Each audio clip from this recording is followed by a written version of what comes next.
Yeah. Sorry, I forgot to. Tio checking in with you folks. How are you doing? No, oh, hey, Ian. I was about to ask, where do I find the stream queue, sir? Or list of matches? Or are you just telling me? Right. So, the bracket. Do you have the bracket link? Yeah, I do. Okay, this is pool 1? Right. So this is pool A1. Yep. And this match is Oz versus DragonFly. Ooh, okay. DragonFly! Oh my god, DragonFly! Oh my god, I wonder who he's gonna pick. And by the way, just you guys can see it in the chat right now. Thanks to Icy here putting the Matcherino link in there. You can go ahead and go there, donate 50 cents to the prize pool at no cost to yourself, just by adding that coupon code. A little later on, I will do so myself and show you how fast you can do this. Yeah, for sure. Very easy. And of course, anybody that subs to the channel, you know, I will also be throwing in $1 to the Matcherino as well. Also, Oz is on the right side. Oh, yep. Thank you. This is going to be the hardest part of the coordination. Yeah, you're gonna be going. You're gonna be going in between like both channels. Damn. Good luck. I am now leaving you. Yeah. Yeah, I was just saying Deus about how hard it is to TO these kind of things. So great job to you. Let's go. Here we go. First match: DragonFly versus Oz. Oh, thank you, ZiggyPixter, for the sub. I gotta turn on my sub notification. Yeah, so the reason why I got so excited because I recently played some really good games with DragonFly. He has a host of characters, Sophitia as well as Yoshimitsu, but it seemed like he's more comfortable with Sophitia. Let's see if she can handle the mix by Groh, and there goes the first lethal hit of this tournament. Yeah, so far, looks like DragonFly should be able to get the kill here. Yeah, there we go. So first round to DragonFly. So there you go. Yeah, I mean, it's still pretty early, you know, that's the thing with SOULCALIBUR, you know, you get enough time to really fill out your opponents and see what's going on. It is first to 3 in between the sets, so I mean, this could still change. It looks like Oz is just trying to get his offense started. Well, right now, it looks like he's really trying to get DragonFly to think about that low. He has gone for that sweep like maybe 6 times this round already.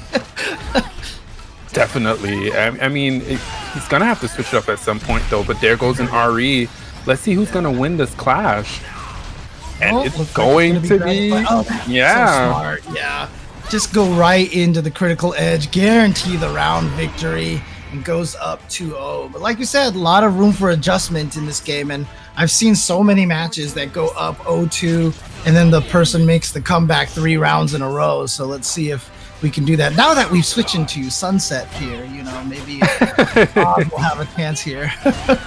Yeah, and that's the thing, though, like, between these two characters, you know, they both very much want to get in, but it just seems like DragonFly has control over the match, but Oz is just pelting him with these lows.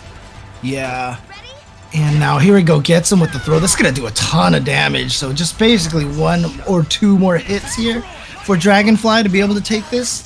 Now we've entered anime mode, but beautiful whip on it with the soul attack. And there you go. DragonFly's going to take it 1-0. Just completely domination this first game. Yeah, he's really good at punishing too. I mean, I think Oz is just trying to find some kind of offense. The only thing they have found really is the lows. But as you can see, Sophitia, she can get around. She can make you whiff and stuff. So he's just going to have to be more thoughtful about the buttons he's pressing. I mean, one of the reasons why I might be going for low, you know, I've discovered some of the hard ways, but Sophitia obviously has a lot of tech crouches in her moves, you know, swinging away with the highs. They're going to get, here we go, lethal hit. Doesn't even need the follow-up. Yeah. But yeah, that's actually a really good point about Sophitia. A lot of her moves do tech crouch, and they're relatively sneaky as well. Oz finally getting a lethal hit. He can start some offense here. Yeah, but as we mentioned, still going for a lot of these lows here. Yeah. Oh, okay. All right. He should be able to get the victory here. Nice block. There should be a punish, but nothing huge there. And there we go. Oz finally getting on the board here with 1 round. Yeah, starting this next match, you know, they both have at least 1 bar. But again, Oz just really trying to poke his way into this match. I'm not sure if they're There goes the low again. But it seems to be working now. I know, Seems like, right? Finally, DragonFly's like, he's got to stop the lows sooner or later. And Oz is like, nope. Oh, okay. But Gets here the comes hit. the... Yeah, okay, another grab. And SlyTiger can totally run away with this. Let's see what the next move is going to be. Yeah, is he going to choose to try to activate a soul charge? No, instead he's going to get lethal hit. I swore that DragonFly was going to try. Yo, thank you to Rotary Lover donating $68. Oh, dang. Nice. Okay. Good Sorry to cut you start. off, James.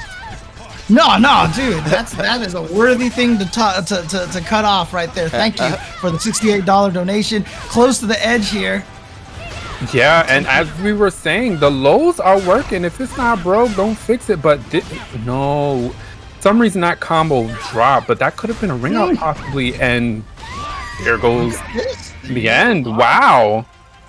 So, okay, I said that, making the comeback after 2 rounds and going 3-0. No, this one took 4 rounds, and then he got the 3-0. So Oz tying it up 1-1 here. So good adjustments, and that's the thing, right? He's doing most of his damage, like you said, with just individual pokes here. Now it almost looks like DragonFly trying to go with What a slop. hop over.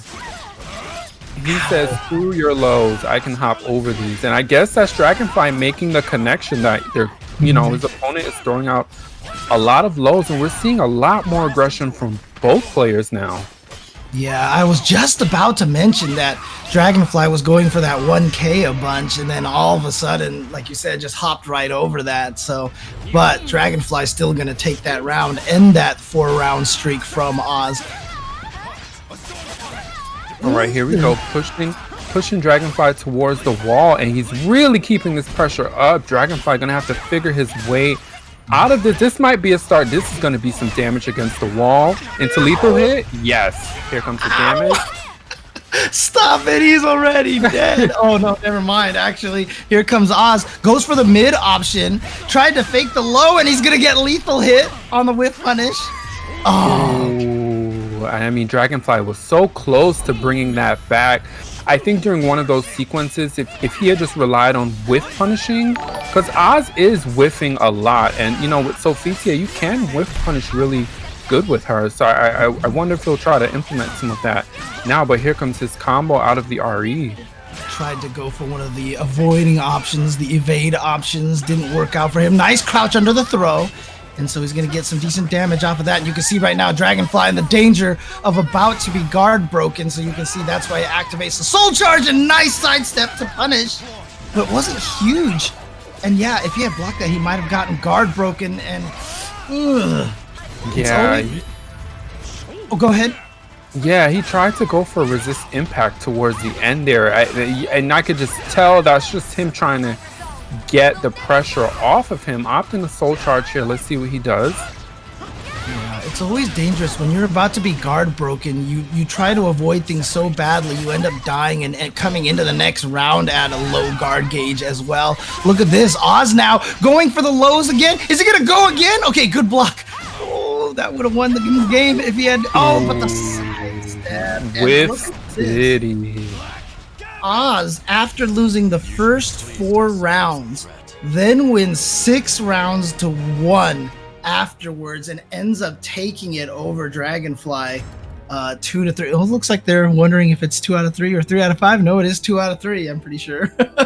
Yeah, and I mean, that last move from DragonFly really costed him there. He went for a 6-6B with SlyTiger, and I mean, if you sidestep that, she's finished with. You managed to sidestep that move, it's over. So I mean, good game for both competitors. That did come down to the final set. So I mean, good stuff to both players.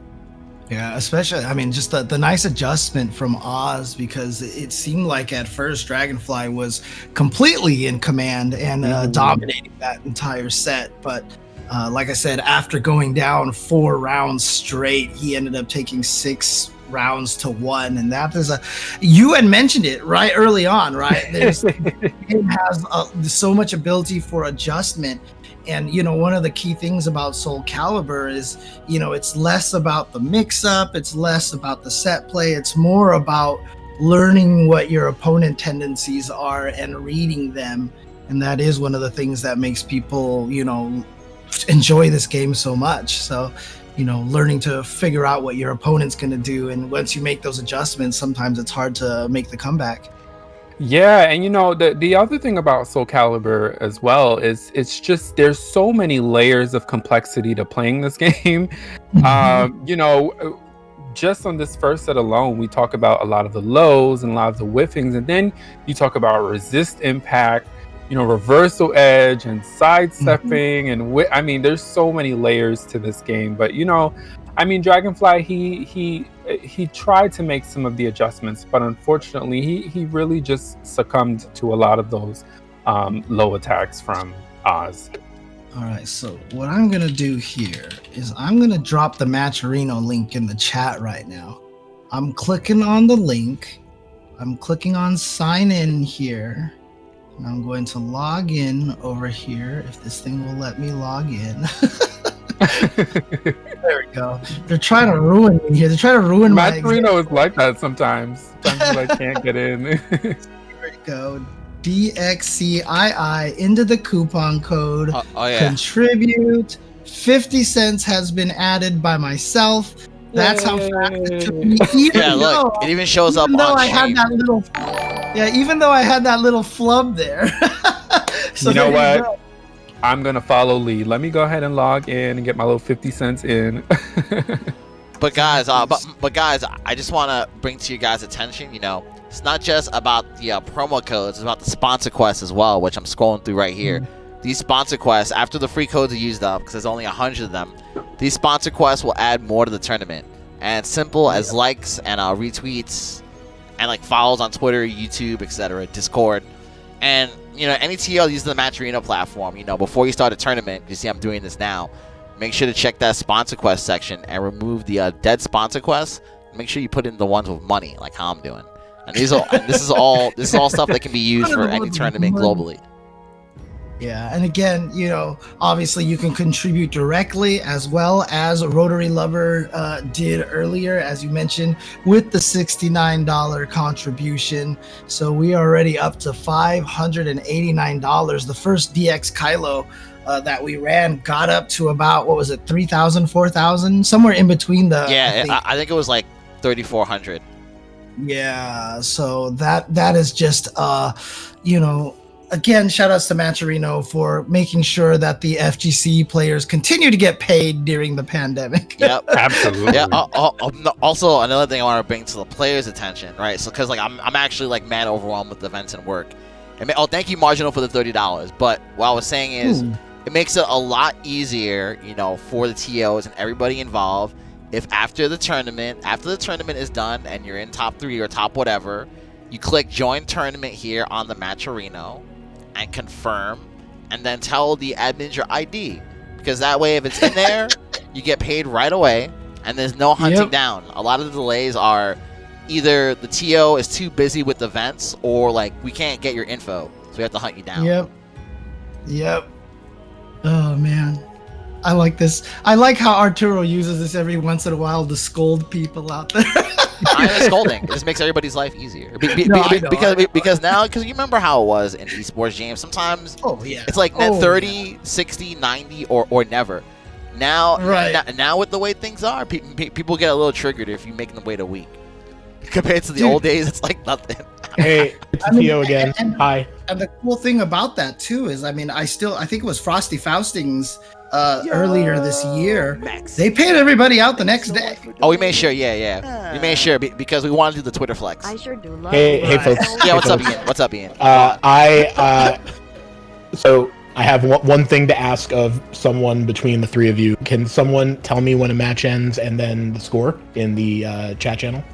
Oh, okay. Yeah, no that problem. Would be super helpful. 2-1 to Oz. All right. There you go. Yep. I'm going to get you another match, which hopefully... Thank you for the $5 donation, by the way. I appreciate that. Yeah, and they are running up these Matcherino codes. Go ahead, keep going. I'm not going to stop you. Go ahead. Run it up. That's the beauty of that's the beauty of US Matcherino. Everybody already knows. You don't have to say anything. Yeah, and And you know what? Speaking of Twitter flex or whatever, flexing in general, through NLBC, through all these different events, how much have you given out through Match Arena? So I haven't got the exact. We tally like every quarter, so I don't have like the recent numbers, but I'm pretty sure it's $300,000 at this point, over $300,000 in like 3.5 years. That's 3.5 years. Amazing. So, and again, these players are getting paid. This is not like, hey, here's your prize pool. Where's the prize money? Wait 2 months and we'll get the, this is actual money that has gotten into the hands of the players. Shout outs to Match Arena again. And, it's a system that I've come to embrace and really support as well. So it's real. It's working. So let's keep it up. Yeah, it's crazy. It's like usually these things are like too good to be true. Right? Right? Yeah. Like, I mean, always. I mean, you've been here since the beginning. You've seen all the scams in the FGC. Arturo and I have seen way too many. Yeah. And a lot of them haven't changed, if we're being honest. Who's up, by the way? Who's up, by the way? Little things going on. I don't know who this is. Let's see here. Well, we do have an Ivy on the screen. That could be about 10 people. All right, I'm gonna message Ian real quick. Okay, yeah, no problem, no problem. But just by looking at the characters, Ivy versus Maxi, this is gonna be a quirky one, man. Maxi can be really tricky sometimes. Maxi is a knowledge check character. We had just talked about how much you can play this game by feel, but then there are some of these characters like Maxi that if you're just not familiar with, he's just going to be swinging away and you're going to be like, let me try hitting a button, and then you will just die. And that's such a good way to put it. Like, if you just don't know the matchup, it becomes infinitely harder to deal with. But yeah, nonetheless, Maxi is swinging away, gets the first lethal hit of this particular set. See if he can go ahead and clutch this out. Also, guys, so this is Retribution and Marginal. Okay, nice. Yeah, and Retribution is player 1. Yeah, and Marginal, who just donated, I think it was like $30 or something like that. So, we're going to be cheering for him. No, I'm just kidding. I'm kidding. But Marginal did take the first round. There you see the break attack, usually plus on block to keep the pressure going. Yeah, and I mean, Retribution is going to have to figure out a way to open Marginal up. He is allowing Marginal to really swing, but here we go. Here comes some patented Ivy offense trying to go for a command throw. Just could not get it to work there. Obviously Ivy kind of wants to zone you out a little bit, but you've noticed that this whole match, Marginal has been in Ivy's face almost the entire time. Not saying she can't play close up, because as you can see, he's really trying to go for this ring out, it seems like. Oh, nice. With City. That was great movement by Retribution right there. Got just out of the range of that low from Maxi to get the whiff punish. Nicely done. Yeah, and speaking of patented Ivy play, I think this is how, Retribution should be playing this matchup. Not really getting in too close, but kind of stopping any type of offense attempt from Marginal, and that's what he's doing. He's backstepping and then ever so slightly just stopping him before he starts anything. And it's working thus far. Yeah, and again, for those who might even just be familiar, for example, with Tekken, this game is very different. You cannot backdash and block right away. You will get hit out of your backdash, as has happened to me about a bazillion times, because I still have these Tekken habits where I try to backdash and get hit. I mean, just the nature of a block button. Just the nature of a block button. Yeah, I know. Yeah, and I mean... Oh, go ahead. Yeah, I was just saying, like, that was such a nice whip punish from Marginal here, and that must have shook Retribution up, because now he's just completely stopped the offense. Alright, here we go. Plus frames doesn't do anything with it. That 6AK from Ivy is plus on block, but he didn't really do much with the plus frames. You got to take advantage of that in this matchup for sure. Marginal got the knockdown and tried to go. Oh, just barely outside of the range of that. Oh, nice auto GI. Let's see what happens here. Yep, catching him rolling forward. That's such yeah, that's such a common tactic against Ivy players. Most of the times on Oki, if you roll forward, you can avoid a lot of the Oki moves that she has.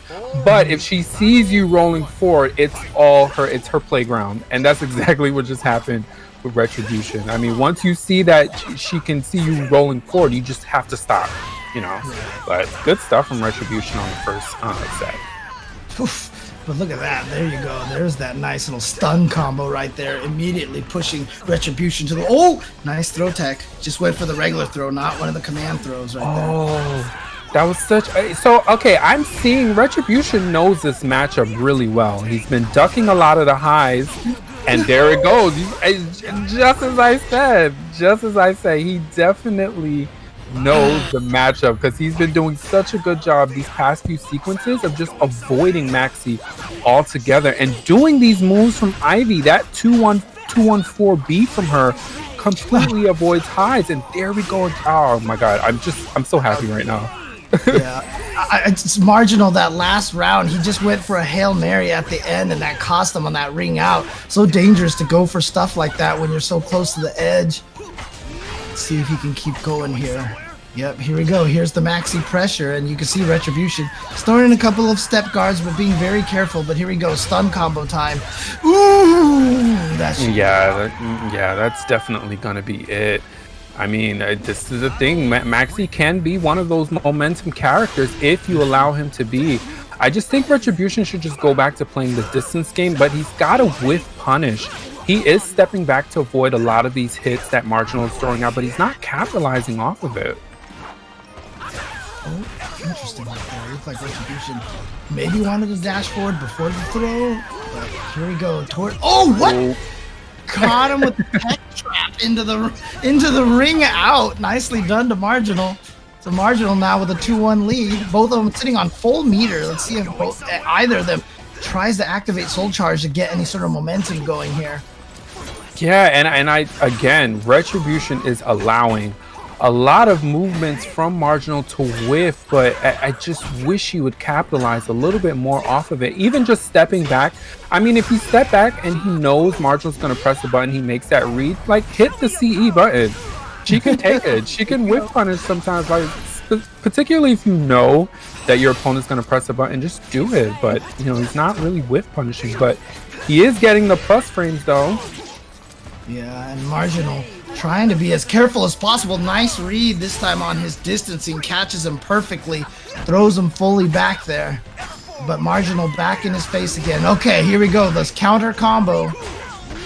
Gets good damage. Frames. Tries to go for the GI into CE. Yeah, Retribution gonna have to pop the meter here in order to stay alive. Again, getting the plus frames, but not really doing anything, and absolutely going to get whiff punished with a CE. I mean, that was just dangerous stuff from Retribution. Choosing to go into her Serpent's Embrace stance at that point. Yeah, definitely got punished for it heavily in the situation. Did Marginal? Like, I swear that looked like he was just like did he hit him first? Did he sidestep something? Like, I didn't see how he avoided that, but here we go. It's 1-1 now. And here comes the momentum. I feel it. Marginal has something going for him. And I mean, look at this sequence coming from Marginal. Retribution just not able to get anything started. Marginal, come on. And I like that from Marginal, you know, backing away a little bit just in case, because he didn't want to get rung out, and then just comes right back in first round with a perfect, and starts this next round by coming right in there again. Gets the launch. Look at this, Marginal on all cylinders right now. Oh. And opting to just reset the situation. He's not going for completed combos, and it looks, is he gonna get another perfect? He's gonna get another perfect. Oh, I mean, I don't know what happened here. I mean, Retribution is gonna have to turn up some sort of offense. Go for your Retribution, go for it. I mean, just tap into your name, get it. I feel like Marginal was like, oh wait, this is what I'm supposed to do. And then Oh, nice. Going into the break attack, plus frames. Yeah, gotta get you off of me by throwing out that soul charge. He could still get a third perp. Okay, finally, that's the first damage he's taken this entire set. But hearing this might be the only damage he's taken this set. And yeah, out of there, doesn't want to get wrung out. Okay, here we go. Chance for retribution to get retribution. And here we go. I mean, this is going to be hard to come back from. Goes for the reset into the low is Marginal, taking that last set 3-0. I mean, wow. Is this going to be the theme between us today? Because this is the second set where that was true again. Retribution came out really strong, and then again, you have so much time in this game to make adjustments, and it just seems like Marginal made the connections, and just Retribution had no chance after that. I mean, man. Man, oh man. And by the way, I see you, Jinx, in the chat, by the way. Shout outs to your $10 donation. You said that this was the first donation that you've ever made here for Matcherino. Yeah, thank you for the $10 donation and the 50-cent coupon code. Yeah, good shit. Jinx, currently on the board here for one of the top contributors for this tournament. So thank you again. Yep. You can see already that the prize pool has been shifted up to $655. It started Wow. SlyTiger made it $657 with the 20. Shout out to you, nice. shout out to you calling out the donations, by the way. Yeah, Always and again, we have the stretch goals too. If we get to $1,000, and you know we're at this rate, we should get there soon. Oh wow! Shadow Texas will add a whole $250 to the pot. I see. If we get to $2,000, top 8 gets paid out, and another $500 will be added by Shadow Texas. And if we can actually get to 3,000, like we did for Deus Ex Caelo 1, another $500 will be added by Shadow Texas and a Team Deus. That's about as generous as Matcherino Cup was with the backing of a sponsor by himself. Wow. That's actually incredible. Like, I'm flabbergasted that that's even an option. And if we don't reach that amount, like, I won't be mad. But wow, SOULCALIBUR support is just phenomenal. It's just phenomenal. Yeah, I've always said the one thing about the SOULCALIBUR community is, you know, I feel like our presence may seem small, it's not. But when it comes to supporting our scene and our tournaments, man, I have just never seen anything like. The players in this community are so dedicated, whether it be to making sure the tournaments are going, or even are we getting invaded? Yeah, we're getting it. Yeah, we're getting it. I can't wait till Ian gets back in. I should.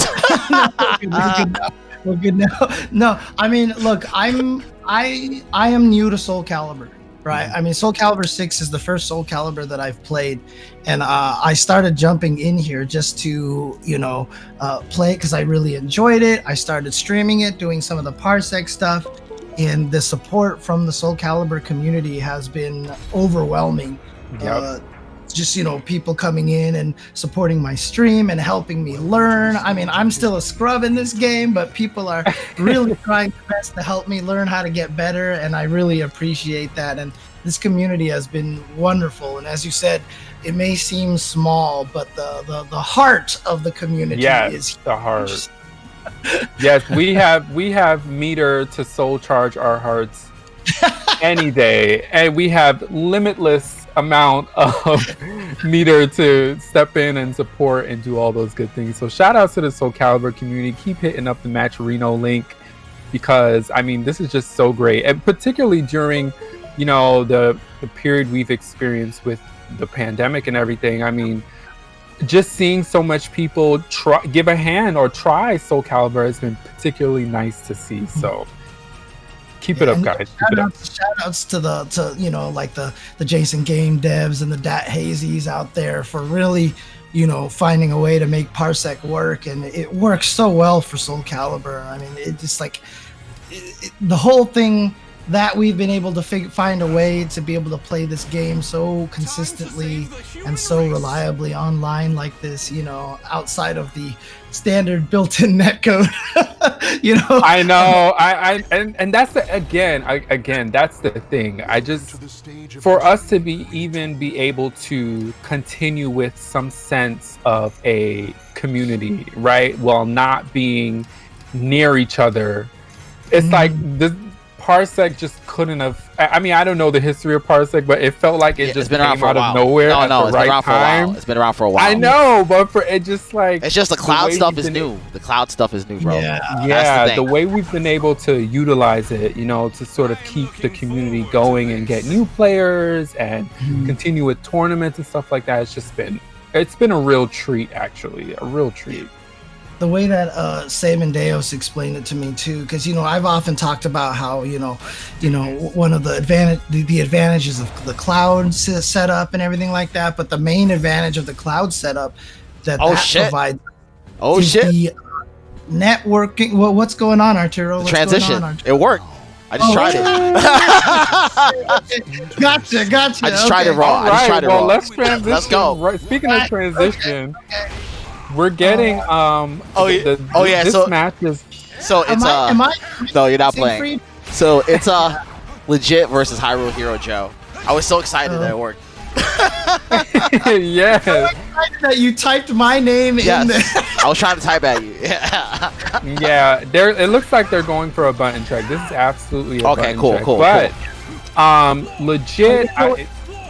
One of the things I wanted to say was that, you know, the cloud machines, before I was, you know, frightened by Arturo's transition right there. You know, one of the things that, you know, I did want to mention is that the reason why that this whole system works is because the cloud platform, it's, you know, we're using Amazon Web Services, Google Cloud, all this different thing. Their network infrastructure is far superior to anyone's network infrastructure at home. Yeah, clearly. So by running the cloud machines, that's kind of what enables us to really take advantage. The best thing is like when you have fiber, James, and you connect to these instances, the latency is like it's sub 1 frame because it's like I've seen 8 milliseconds to the Parsec server from my connection. 8 to 10 milliseconds, and we know 16 ms is 1 frame, so it's like in theory, you know, it could be almost like offline in the right circumstances.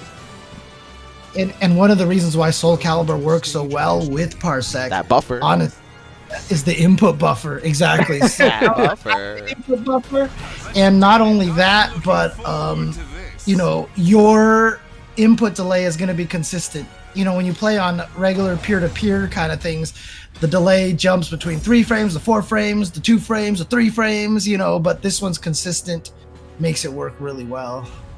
Yeah, so this next match we're getting Legit, who is legit an amazing player, by the way, and hyruleherojoe, who is a local NLBC guy, so I'm absolutely going to be biased in this particular matchup. But the Azwel versus Siegfried, you know, battle of the top tiers, but I mean, Azwel going in with the mix-ups already. Joe is really going to bring the pressure in this. I mean, I was just playing with him the other night. He was helping me lab this matchup. I mean, look at this. Look at the Azwel machine here. Obviously, very, very punishable if blocked, but you know, it catches all the side steps. It gets good damage there. He doesn't have any sort of visual giveaways that he's about to go for that low axe, the weapon art. And so it's such a good move. But look at this, the wall splat combo from Siegfried. Siegfried's wall combos are ridiculous, by the way. I mean, there's no other way to describe it other than ridiculous. Because, I mean, his options in terms of damage, in terms of just like getting in your face and you not really having any space to get him off of you is just really good. But Joe here punishing accordingly, gonna get this muscle bust, so let's see what he does here. Goes for the jumping low. Okay, decides to spend his power up right there, try to give him some momentum, which works here.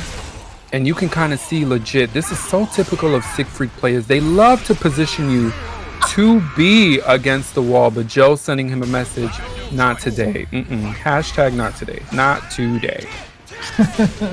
Nice crouch under there. Was expecting him to go for the high follow-up, the horizontal follow-up. Crouched, got the punished.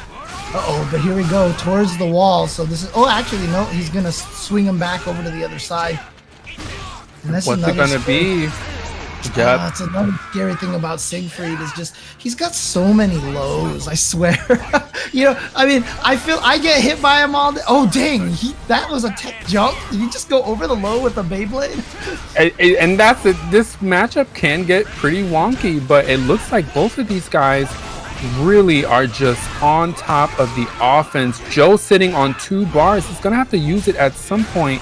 Let's see what he does. He's gonna have to fight his way. Yeah, this is good from him, fighting his way from the wall. But what's gonna be the mix-up here?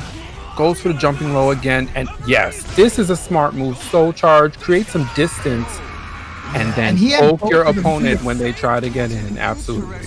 Yeah, and he had both of the meters, right? So he had access to the almost full screen with punish, right? If I'm not mistaken. And that's the thing. I mean, I'm surprised. Well, not really. I think the stage benefits both characters equally, really. This match is just going to come down to, again, he is ducking under that 4AA, that 6AA from Siegfried, and that's what this matchup is going to come down to. Both of these characters can really be momentum heavy and really turn up the offense at any given moment, particularly if they're near the wall. But that's what it's going to come down to. Can you make a read on your opponent? What is it that you believe that they're going to go for? Are they going to rely on the horizontal highs or the verticals that you can sidestep? And and the thing is, legit to his credit, he's making the adjustment. He's now going for 6AB with Siegfried as opposed to the AA before. But again, Joe has just been reading it and punishing accordingly. And I feel like Joe has been 100% on the muscle buster so far, right? I don't NLBT, baby, New York. I'm telling you. You can tell I am from New York. Absolutely, yes, that is correct. I couldn't guess, actually. Thanks for the clarification. Oh no! And a throw interrupt right there. So look at this. hyruleherojoe is definitely starting to run away with this. Just needs one more hit potentially. I wouldn't be surprised if he ends it with the muscle buster. Oh big damage here again. Yeah, this could be it. Yup. Again, what did we say before? That wall pressure coming from Siegfried is a lot to deal with. Ridiculous. Ooh. And here we go, trying to push him. I like the idea of using that soul charge to push him towards the wall. And you see hyruleherojoe really trying to roll away from the wall and legit doing a good job keeping him with the back to the wall. You see, he tried to sidestep to get that position again, but hyruleherojoe called that out with the horizontal. But here we go, back to the wall again. Yes, has to soul charge here. He has to get away from the wall. He needs to push legit away, but better than pushing, let's switch positions. It's one of the nice things about that. Oh, here we go. All right, got to feel each other out here. What's going to be next? Oh, goes for an RE attempt. It's too bad that didn't land because that probably would have put him in a better position. But here we go, down to the final battle. And hyruleherojoe opting to pop his soul charge immediately. Let's see what he does with it. And legit's going to respond with the soul charge of his own. This is going to get explosive. That move is so unsafe. Oh, back to the wall again. Goes for the mid option. Here we go. Gets the launch, though. And now chasing with those lows. Interrupt. But the side step from legit. And there you go. Are we seeing this again? Are we going to see this again, Clyde? hyrulejoe taking game number 1, starting 2-0. Looks like he was going to run away with it. Legit 3 rounds straight coming back. And guess what? We're at game 3 again. Wait a minute now, but wait a minute. I'm not going to give up yet on Joe. Let me tell you something. Joe is still a sleeper player, okay? You may not have seen his name before, but he trains in the depths of the bellies of New York, okay? So I don't think this is going to come down to legit completely adjusting. This is just going to come down to a read by read situation. And again, they're on a similar stage, so we're going to see the same thing we saw before. This tension between, do I want to be near the wall or do I not want to be near the wall? And both of them are going to jockey for that positioning. Definitely, this stage forces close quarters combat, one of the smaller stages in the game. No ring outs, of course, so it's all wall combos here. And look at this, round 1, 38 seconds. HyruleHeroJoe is almost already guard broken. Ah, there we go, a block against the Muscle Buster and full punish. And now HyruleHeroJoe, I almost feel like at this point, just block, let yourself get guard broken. Yeah, but you know, personally, having sat next to Joe at tournaments and played him, he wants to turn this up and just turn up the offense. So he's not going to make those kind of adjustments, but this may be an opportunity here. What's going to be the next move here? But Legit's movement is like legit right now. I don't know if that makes sense, but I think it's English, but it's really working well. And again, like you pointed out, Joe's gauge is blinking red, and there it goes. And there you go, Legit going up 2 rounds, which might mean HyruleHeroJoe has him right where he wants him. And he's what happened? Oh, there we go. Okay. He has but 2 you know bars. what? He's gonna have to use it. Tournament. If you're legit, you take advantage of that, right? Okay, here we go. HyruleHeroJoe down a little bit of life. Kind of spotted Legit a little bit of health, but he has the life lead. There we go. Muscle Buster. Here we go. And he's got all the no, still gets it though. Good stuff from Joe. I mean, that positioning just now was a little bit wonky. I was not sure if he's going to be able to follow up, but Joe's reactions are getting pretty crispy here. I mean, he's been, oh my God, another low axe, and Azwel will run away with this. Look at this movement coming out of Joe right now. Yeah, he's also been winning the RE battle as well, so you know, RE is definitely a good weapon for him. But nice block on the Muscle Buster this time. Goes for the flapjack. Now, oh, there we go. Explosion. Oh, did he float right over there? Listen, that's real dirty, Joe. He just decided, screw this, I'm just gonna use my other bar and end this promptly. And I totally agree with that. I mean, look at this. We are now down to our final battle between these two. And I knew it was gonna legit come down to this. I just knew it. And again, the duck on the 6AA. Oh my God. Went right over the low and just was able to punish with the super. Oh my goodness. Oh, there we go. Gets the lethal hit now. Like I said, HyruleHeroJoe was right where he wanted to be, down 2 rounds. Come back 2 rounds. And he just needs one more hit. But you know, you cannot give Siegfried players a chance. And this is what I'm telling you, you cannot give them a chance. And the 9A just going ahead to just go ahead and just jump A to end this, put an end to any type of momentum that Legit was trying to start. Joe just put it to an end. I mean, what an amazing match, though. That was too good. Oh, man. These matches have all been so close and so good. Nice job to HyruleHeroJoe. So the New York scene, the NLBC scene, triumphs here. What? That's what we do, baby. That's right. What we do. Shouts to NLBC. Good stuff to Legit, though. I'm not hating. But yeah, that's why I say shouts to NLBC. You know. Oh, yeah, for sure. Hometown. For sure. Absolutely. Nice. And like I said, you know, Joe is one of those explosive players. And I think Azwel is like a perfect fit for him. And to his credit, he has gotten so much better. I wish the same traits carried over to me, but we're still working on it. But he has gotten so good at this game. So, I mean, he worked for that. I'm sure he just like broke a table or something. He's one of those explosive players. So I'm so happy to see him win that match.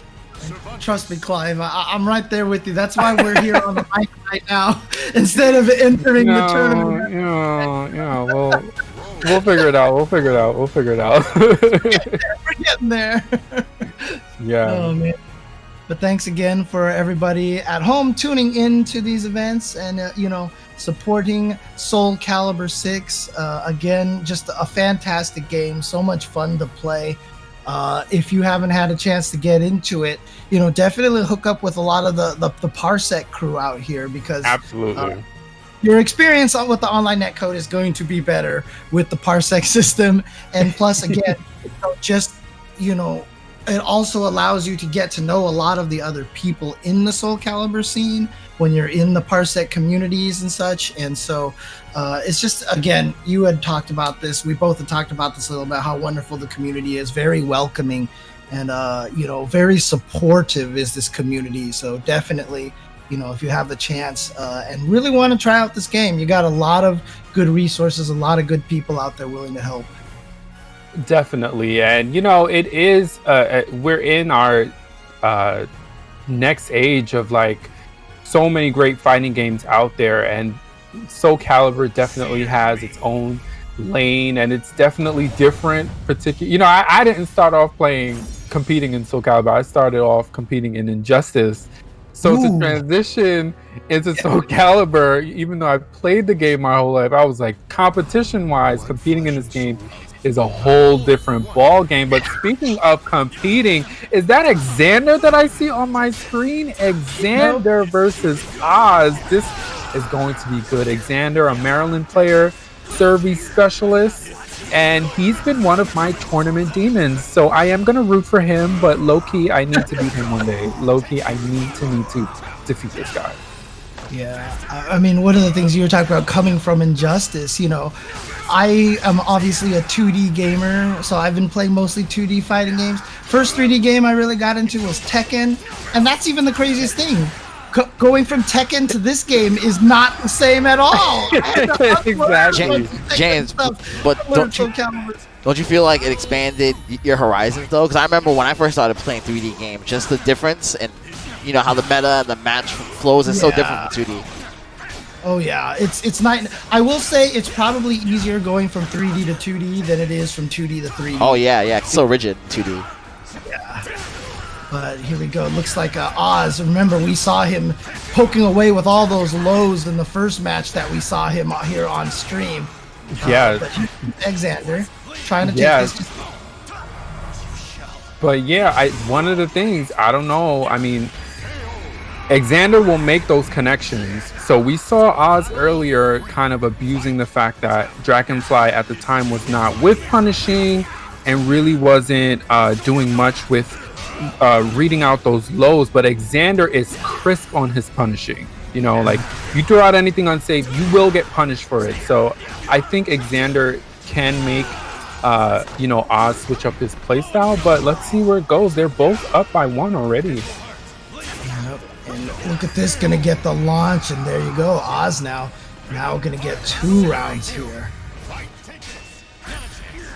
Right, and nice read on the GI attempt.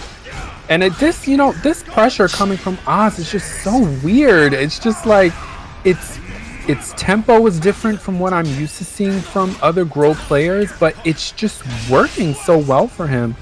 But let's see what Exander can do here. This is bad positioning for him, particularly if his gauge is blinking red. He's going to have to do something. And these lows, oh my god. Oz is continuing this tradition of just going low constantly. You think he's probably taken the Justin Wong strategies to heart here. Just always go low, I mean, the tempo, the tempo coming out of Oz. I guess what it's looking like from this perspective is just that his opponents are not able to get a real feel or get a real read on his rhythm, because every time I think he's going to do something, he switches it up, which is really good, and it's working. It's really working. But Exander, no slouch, definitely going to push him to possibly make a change, but that's going to be a ring out. And again, it's just like you said. It's like, oh, okay. See, he's been getting these GIs in here so often here, which has really been kind of stifling Exander's offense. And you see, after the GI, Oz has been pretty successful at keeping Exander mixed up. He hasn't been able to re-GI. He's just been catching him with the... And there it goes. Oh, man, and now he's going to win the RE as well?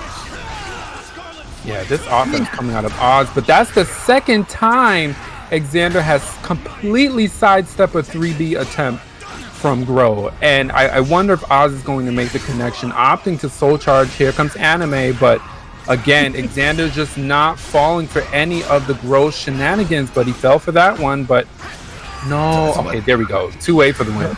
He almost dropped that. He got lucky there. He almost dropped that. Yeah. Oz coming right out of the gate once again, but here we go. Good damage. And yeah, he has not been able to keep Oz off of him. There we go. Getting the space so we can get the IGD. God, I always forget.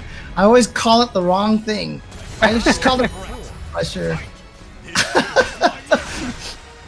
I mean, yeah, here comes the Soul Charge from Exander. Let's see what he does with this pressure. Now he's going to be teleporting a lot more if he's able to get some offense started. And there we go. Exander shutting down the low immediately. Like, look, you've been lowing me all match, not anymore. And that is going to be a punish. And this is exactly what I was talking about. This tradition that Oz has attempted to start with the lows and, you know, just throwing buttons out there, you run into someone like Exander, it's not going to work. Not going to work whatsoever. And we're kind of seeing that right now, Exander making the adjustment. All right. And so now we're at 1-1. I feel like whoever won the first game seems to be the one that loses more often. And that's the thing.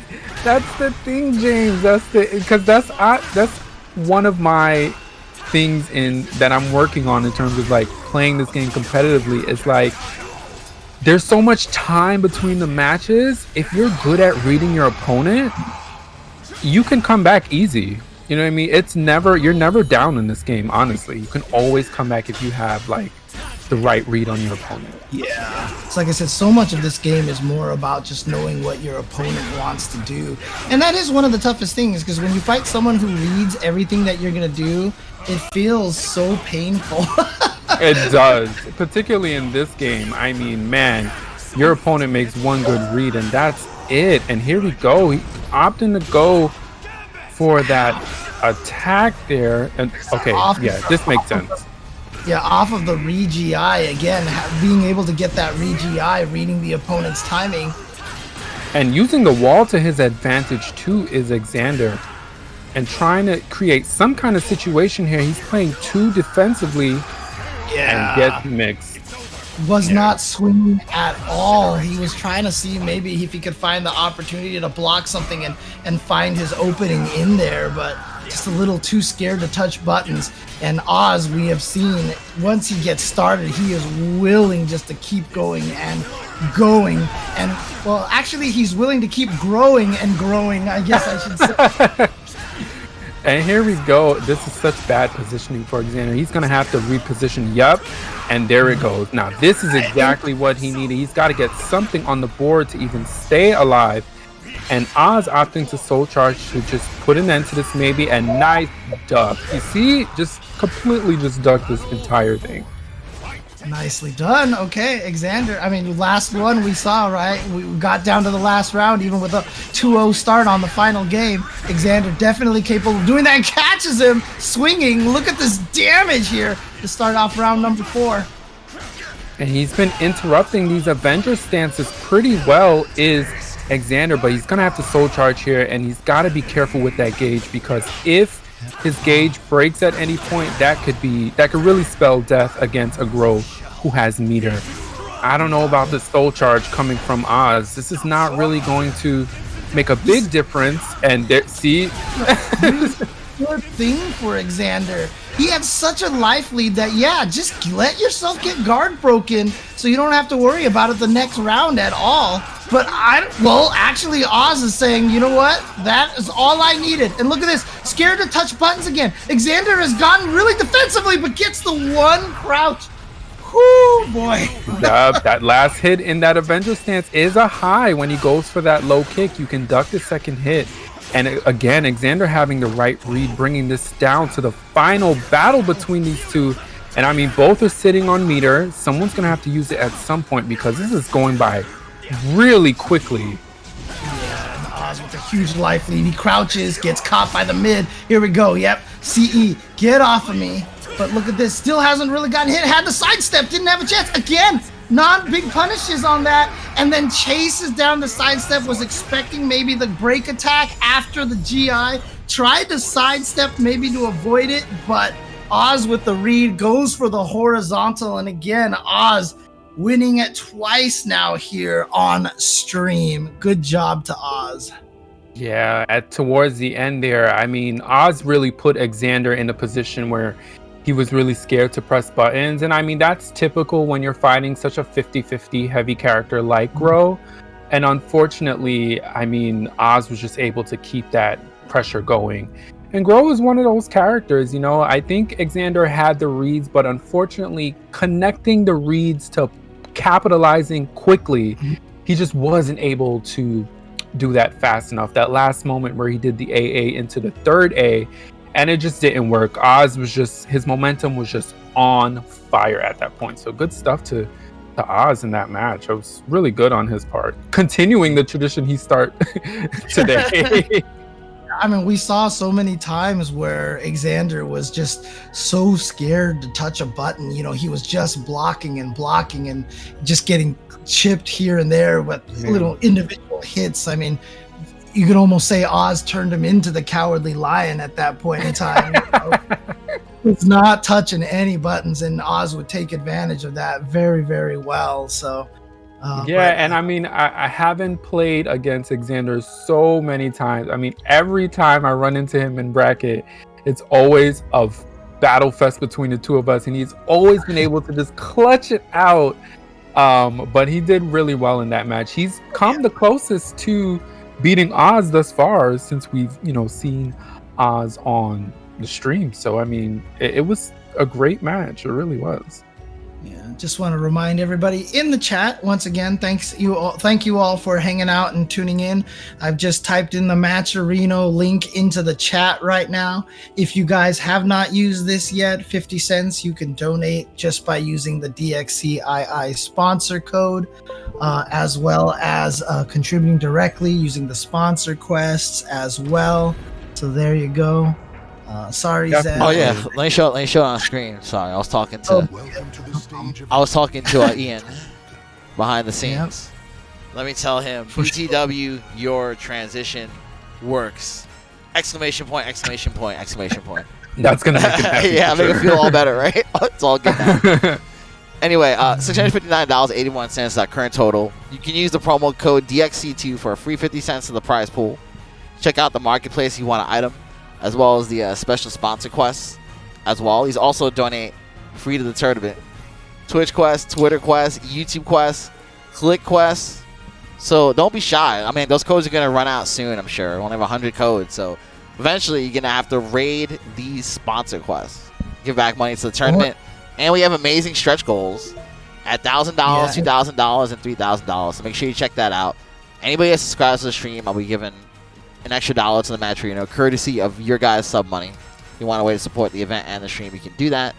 And shout out to the top 5 donors. Shout out TX Gaming, Rotary Lover, Marginal, SlyTiger, and Jin Yu. I'm not going to pronounce the rest of the name. It's too much of a tongue twister. Thank you. Thank you so much.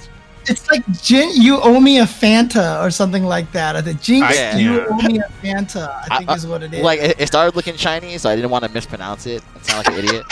So like I just left it there. Yeah. I mean, for example, like if you go to the marketplace, like the hoodie, if you buy any of the hoodies for $35, all 35 goes into the prize pool, man. I mean, that's actually amazing. Yeah. Wait, let me see. Which hoodies are these? Let me check these out. Oh wow, is it Matcherino? Oh, so Matcherino. Wow, we're godlike for subsidizing it like that. I thought it was Ian. Wow, it's amazing. Matcherino hoodies all day, man. All day. Yeah, that price. Yeah, it's like you're basically just giving them away, saying, "Here, community, have some swag. Yeah. We'll pay for it." But yeah, you guys, if you have some of that stimulus money left over, go ahead and put that in the pot. Just out there. But yeah, I mean the Matcherino, go ahead and hit that up as the next match gets going. I'm looking and I'm seeing that it's going to be Linkorz and what I don't want to say his name wrong. TJMcBiggs, yes. TJMcBiggs is definitely the 2B player.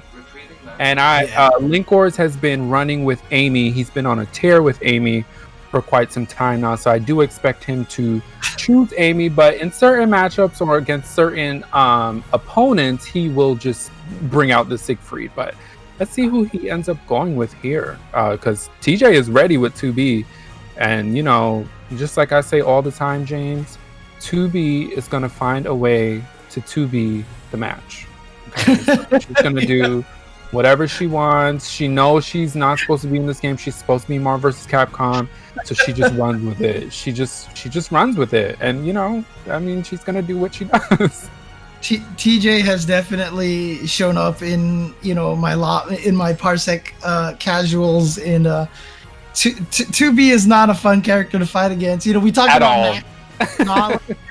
2B is another one of those knowledge check characters, but as you mentioned, going up against Linkorz. And the thing about Linkorz too is, like, you know, Amy's already a good character, and then you put her in the hands of someone like Linkorz, and you know, exactly.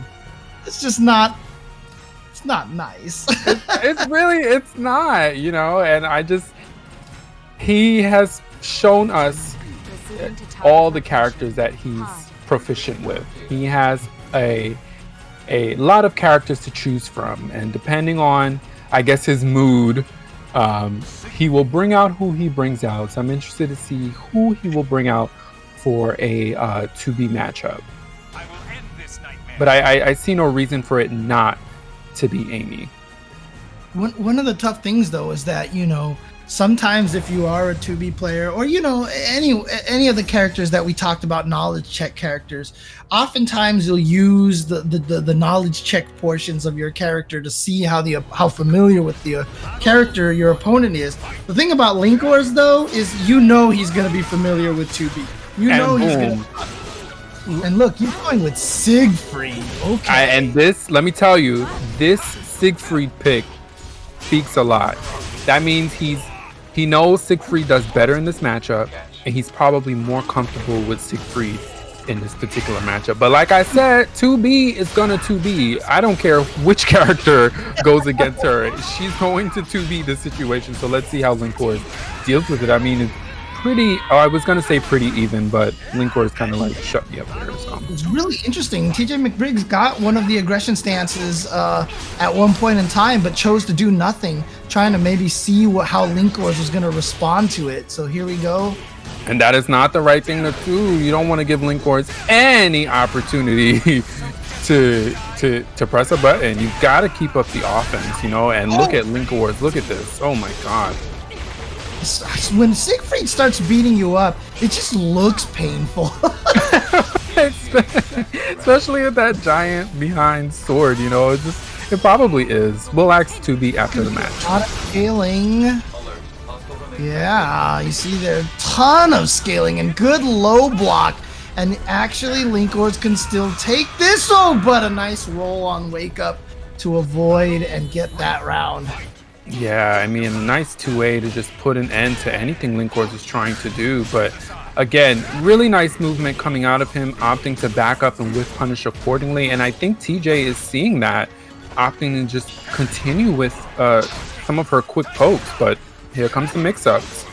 Hold on. Yeah, you see Linkorz just getting so much out of the B slide A. He's been using that a lot and catching McBiggs a lot. Yeah, but here comes look at that aggression. I mean, really good ground movement from Linkorz. I mean, she just completely whiffed that.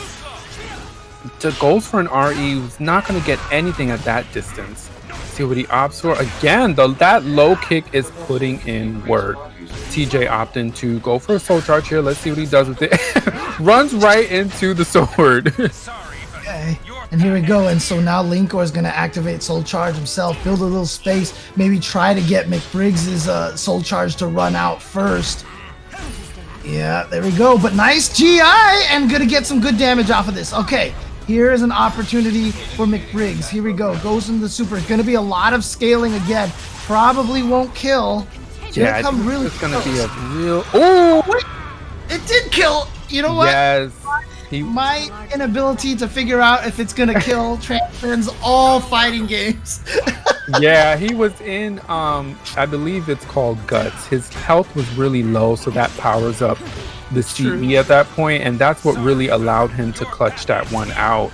But Linkorz having meters, popping it immediately, going for the RE, and this sequence is really going to determine how this match goes. And look at that chunk of damage. Okay, McBiggs now with the good life lead here. Gonna get the knockdown off of this, and no opportunity for Linkorz to unleash any powers right there. And TJMcBiggs is gonna take game number 1. You immediately see the character select from Linkorz. I wonder who he's gonna go for though, because I think it will be Amy. Geralt. Okay, this is another character of his. I would think he's going to Geralt to use a lot of the quick pokes that this character has to really keep 2B honest. But like I said, 2B is gonna 2B. So this is all about keeping her momentum in place. And I have seen Linkorz go for this choice when that's exactly, not only him, but other characters want to just keep their opponent from doing too much, just keep them in check with pretty quick pokes and strikes, go for Geralt. And that's exactly what he's doing right here. I have discovered recently how much I hate Geralt. So I do not like fighting this guy at all. Good range, good speed, a lot of very strong horizontal mids. And yeah, if you are a fundamentally sound SOULCALIBUR player, you can cause people so much pain with this character because of that combination of range and speed. And look at this. Oh, but beautiful GI at the last second from TJMcBiggs. Trying to take this, gets the throw, needs one more hit here to steal this round, and he gets it. TJMcBiggs with the comeback in round number 1. Man, I mean, what a round that was from TJ. And this is really coming down close. And I'm just like, the way he's not running away, but the way he's keeping up in this match. I mean, Linkorz is really going to have to figure something out. Good RE, knocking her right out of the sky. Let's see what he does here. Goes for the Igni, was unsuccessful with that one. Choosing to play with a distance game. Ooh, lethal hit. This is absolutely going to kill. And I mean, that Quen into the guard break attack really paid off for Linkorz at that point. Alright, there we go. Nice stun hit right there. But a sidestep. Ooh. Damn it. Yeah, didn't get anything off of that. Looked like he went for the counter off of the sidestep. I'm not sure, but Yeah, he went for Yurden, and TJ didn't press a button. TJ went for a move that completely just shifted his position. I mean, total spaghetti in that sequence. But here comes a soul charge from Linkorz. yeah, close to death. That's chipped all the way down, and ooh, slides it Again. right on through. Yes, the Quen. It pays. If you have a read on your opponent, the Quen gives you armor, and that has been working out for Linkorz. I mean, I guess it's a good strategy against 2B. Yeah, especially at that range too, because if you know if 2B just wants to go fishing like that, you can just armor right through that single hit. And here comes Linkorz now. Briggs on a lot of meter as well. Yeah, here we go. Activation. So now going to be scary. Gets a few more extra low options here, but Linkorz a little too far away for that throw. Ooh. And I mean, the thing is, when you're in Soul Charge, Geralt gets a buff. He gets a buff. So, I mean, it's one of the few matchups where, like, if you Soul Charge, you got to think about that. But TJ not letting it phase him at all. Bringing this down to a final battle. See who's going to take it. I mean, both of their meters are a little bit even. Yeah, so this is so close. Oh, there it goes. Yurden finding its mark, and he gets good damage off of that. Also gets the wall position as well. Nice little hop over as well. Leads into the throw. Okay. Yeah, and I mean, TJ is going to re-soul charge at some point. Opting to go for momentum instead. Good positioning from him. What's he going to be? Goes for the soul attack. Oh, the sidestep! Big damage! Not enough to kill, but that's gonna do it! TJ McBiggs has sent Linkorz to losers bracket at Caelo. Yikes. I mean, that Igni attempt from Linkorz really just cost him that match. I mean, wow. I'm like really surprised because he had the read. I guess he was expecting TJ to do a backstep or something, and he went for the Igni, but TJ just completely I'm telling you, that 2B, that 2B. What did I say? She's gonna find a way to 2B the match.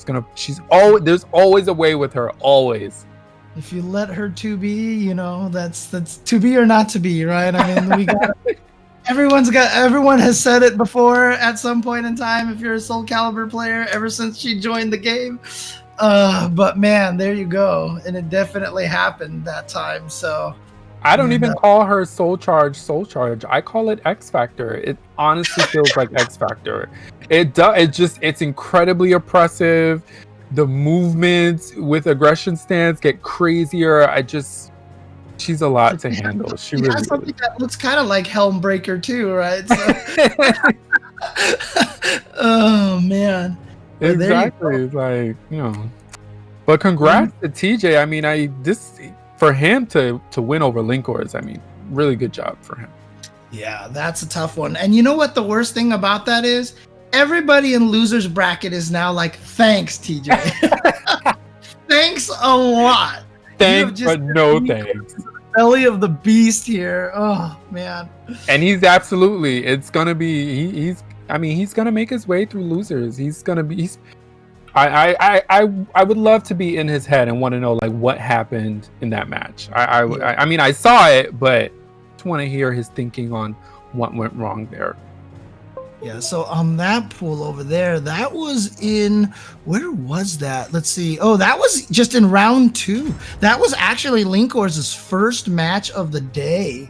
He has that's his first match, so he got sent to losers right away. TJMcBiggs is going to be going up against RTS Wrangle after this to see if they can get to the winner semifinals of that pool. So yeah, Linkorz is now in losers bracket. He's gonna have to go up against I see we got some DQs here, so thanks to some of the DQs, Linkorz is already pretty far into losers bracket. I said he was gonna make it back somehow. I didn't say how. He's gonna make it back.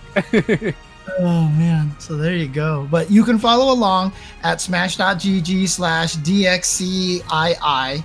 So if you just go there and then click on the bracket links, you can check out everything. Let me see if the bracket command is working over here. There you go. So there you go. And then as Mr. Arturo Sanchez just put in the chat, still not too late. Obviously, we're very early on. You can still contribute to the Matcherino, to the prize pool here. So shout outs to all the contributors thus far. Absolutely. Continue to send any type of coinage that you can. Go ahead and support the Matcherino. Definitely. And I am seeing that the next match will be SlyTiger versus Yoshimitsu 6. And I just feel like, you know, the thing about not transitioning, I'm still competing when I can. The thing about sitting in the seat, though, and commentating these matches with on players that I have fought myself, it's such an outer body experience when I see some of these, you know, I'm like, oh, I know exactly what they're going to try to do. Yoshi 6 versus SlyTiger, there's going to be some shenanigans. I mean, this is going to be shenanigan central. Talim versus Yoshimitsu, I mean, hashtag shenanigans. This is going to be a wild match. And on top of that, James, we have a smaller stage. That is going to make a big difference. These two, I mean, I don't know what we're going to see here. I just don't know. The stage has been really popular. I mean, we were just on the stage with Linkorz, and then remember early on, we even had some attempts to try to switch the stage, and we just ended up in the nighttime version of it. Exactly. Exactly. This is the NYC Furby stage here, I guess. Oh man. And you know, the thing is too, every time we've seen this stage as well, it's been to the benefit of both characters, and it's no different here. The closer Talim can get to you, the better she plays.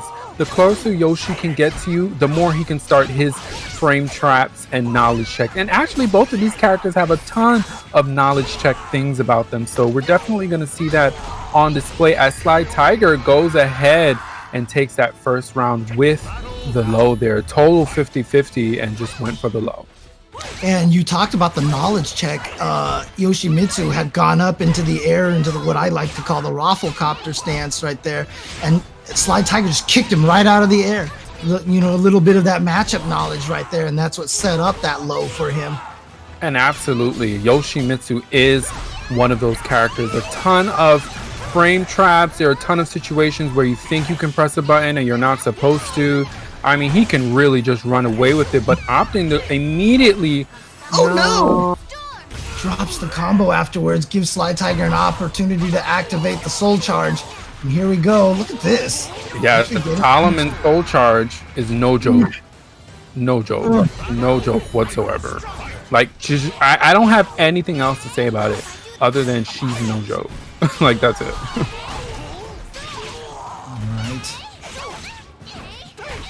Ooh, nice sidestep. Dude, that kick is so hard to sidestep. I'm surprised that Yoshimitsu actually made it around. Maybe he was surprised too, which is why he didn't actually get the punish on that. All right, Yoshi getting some plus frames, and I'm surprised Yoshi's not. I mean, Sly is clearly on the defense. He's going to want to turn up the offense at some point. Let's see what he does with this Soul Charge. Both Sly just completely going away. Like, I don't want any of this, but turning up the pressure now. And again, Talim shenanigans on full display. You go to press the button and she just completely just backsteps. She just flies away, you know? But on top of all of that, SlyTiger is going to take it with the reversal edge as well, winning that little RPS. And so SlyTiger taking game one. Crazy enough, I think that last match that we saw, Clive, was the first 2-0 that we've seen on our stream. And that was Linkorz going down 2-0. And now SlyTiger is trying to keep that sequence going here. Maybe trying to go for another 2-0 here on stream. Definitely. And I mean, no stage switch coming from, you know, anyone here. So they're opting to say, I mean, I agree, it definitely benefits both of them. But the way Sly's been handling this matchup, again, using Talim's transitions to really just avoid any sort of follow-up that Yoshi wants to throw at him. I'm really liking the patience out of SlyTiger here. Again, avoidance is the name of the game for SlyTiger. And now here we go, trying to apply some of that pressure, trying to push SlyTiger towards the corner, but SlyTiger playing very defensive right now, and yeah, gonna get wall splatted here. And so there you go. So like I said, you can tell Yoshimitsu 6 is really pushing towards the corner as much as possible. You know, even get after the sweep. He's going for the corner carry, follow-ups and such. Oh, nice sidestep. Here we go. And now back to the wall here. Yep, and then gets the wall splat off of the puddle. Look at the damage on that. Okay. Yeah. Yoshi already up by 2. And again, Yoshi 6 another one of those players where he has gotten so good at this game. So, I mean, so many of the competitors here have been working on their craft and getting better at just competing overall, and we're seeing that on full display. Sly completely sidestepping the 3BB attempt from Yoshi. Good stuff. Going into solo tag, see what he does with this. Yeah, that was huge because he was also close to guard break. He's gotten himself all the way back to the yellow gauge. Oh, back to the red again. Trying to RE through all of that again, but not gonna happen. Good job by Yoshimitsu 6 to blow up all those RE attempts because he does not want to get guard broken. But SlyTiger still somehow able to take this round if he can, and there it is! 2 lows off of the winsalts. That's the thing, Talim shenanigans. She can do that if you let her. I think Yoshi should have just kind of kept up the offense there, but you know, Sly's just doing a really good job. He's just kind of ducking and weaving any sort of offensive attempt, and that's the thing with Talim's pressure, right? She can get in your face and press a lot of buttons, and she she really just scare you into just standing there, you know. And we're seeing a little bit of that coming from Yoshi right now, but Sly putting up the pressure against the wall. Look at this mix-up. Look at this. And just like that, the match is over. Yeah. Look at this. SlyTiger now. I mean, good adjustment from Yoshimitsu to start off this game, but Sly now trying to come back with 3 rounds straight. But look at this. Yoshimitsu with a great start this round. Launch wall combos. Here we go. Yes, he has the soul charge. Absolutely soul charge. But this is where the mix-up comes, and this is going to be some damage here against the wall. Past characters, pixie characters aren't supposed to be able to do this much damage. Come on. Oh my god. Nice block on the low option. Here we go. Is this going to kill me? Yes, look at this. Yoshimitsu 6 coming all the way back. Nicely done. Okay, Yoshimitsu 6 barely surviving that one, taking it to the last game. I mean, again, that's the thing with these two characters. You're definitely going to get some shenanigans. Although, you know, I'm not seeing a lot of... Yoshi 6 is not playing as crazy as I would expect him to in terms of pulling off or doing a lot of the crazy things that Yoshimitsu players are known for doing. He's doing a really solid job at just, you know, pressing the offense when he can and just applying his straight mix-ups. That's what he's doing. Flee, rolling over, going into low, or flee into the jump whenever he needs to. But as we say that, Tiger doing his own sort of 50-50 here. Is he going to be able to clutch this out? And he just continues with a kick to the chest. Today is Saturday. It's kick chest day. May the 1st. You get a sandal to the chest. That's all you deserve today. I'm so sorry. Look at this. SlyTiger continuing that momentum forward. Look at this. What a great round start for him right now. Goes for the throw, but nice punish from Yoshimitsu, but didn't get the full combo going. And so now SlyTiger here able to have the opportunity and does take it to go up 2-0. Just needs one more round to take this. Yoshimitsu 6, however, sitting on a lot of meter. And we know that can be scary for Yoshimitsu as he's got multiple ways to expend that meter. Ooh, gets the trade. He's going to keep going. Here we go. And SlyTiger opting to soul charge here and just put an end to whatever momentum Yoshi was trying to build, but in a bad position here, and this is going to be some damage. Yeah. Look at this damage, and goes for the Such a good setup. Oh my god. Do you know I have a story about that move? Oh my god. I just had flashbacks. So good. Nice. All right. Not able to punish because of the soul charge extension. Okay, let's see what Sly does with this. It's gonna get thrown. Let's take some of that meter as well. Nice sidestep in between the 3 BB.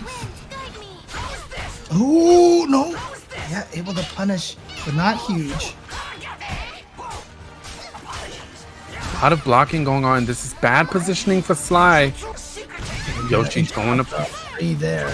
Again, going for the RE. Tries to go for the RE cancel. You can tell SlyTiger's worried. Ooh, avoided the unblockable, but SlyTiger is not blocking because he's so scared of getting guard broken. He keeps trying to go for RE cancels and for movement. Yoshimitsu takes advantage of it. Guess what? Final game, final round. Who's going to take this? Let's go. All right, gonna get a soul charge immediately. See what he does with this. Oh, it's just gonna be so close. I just feel it. I feel it in my beard, James. It's gonna be close. All right, he wins the RE attempt.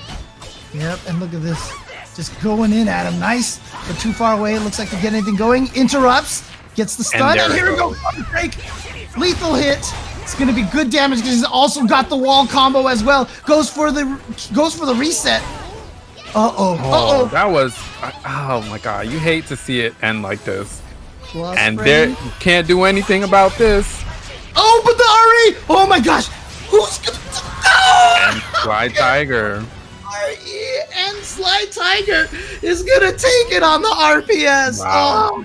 Oh. There was a point there that I think Yoshi could have ended that match earlier, but it looks like he dropped something pretty sure that was a 2B out of him, and that made no sense at that point. He was supposed to extend that wall combo, and Sly was just able to come back and take it. Good stuff to SlyTiger. I mean, him and his Talim just, man, you hate to see it. And I mean, the setup he went for with the unblockable setup, it just triggered memories. Because I literally just, when I tell you, I literally just labbed that setup last week. Like literally last week, I labbed it because it happened. Shout outs to Lolo. He did it to me in tournament.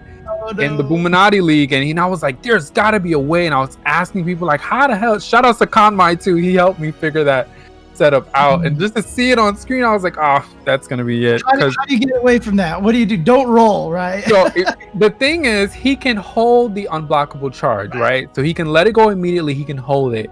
The way to get out of it is you have to, as soon as you hit the ground, you have to immediately tech.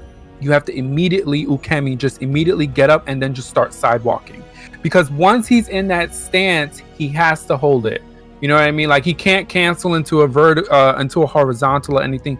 He has to hold it. So if Sly immediately at that point, if he immediately ukemi'd and got up and just sidewalked, that would have been his round. But yeah, rolling is not the answer because he can just completely hold it.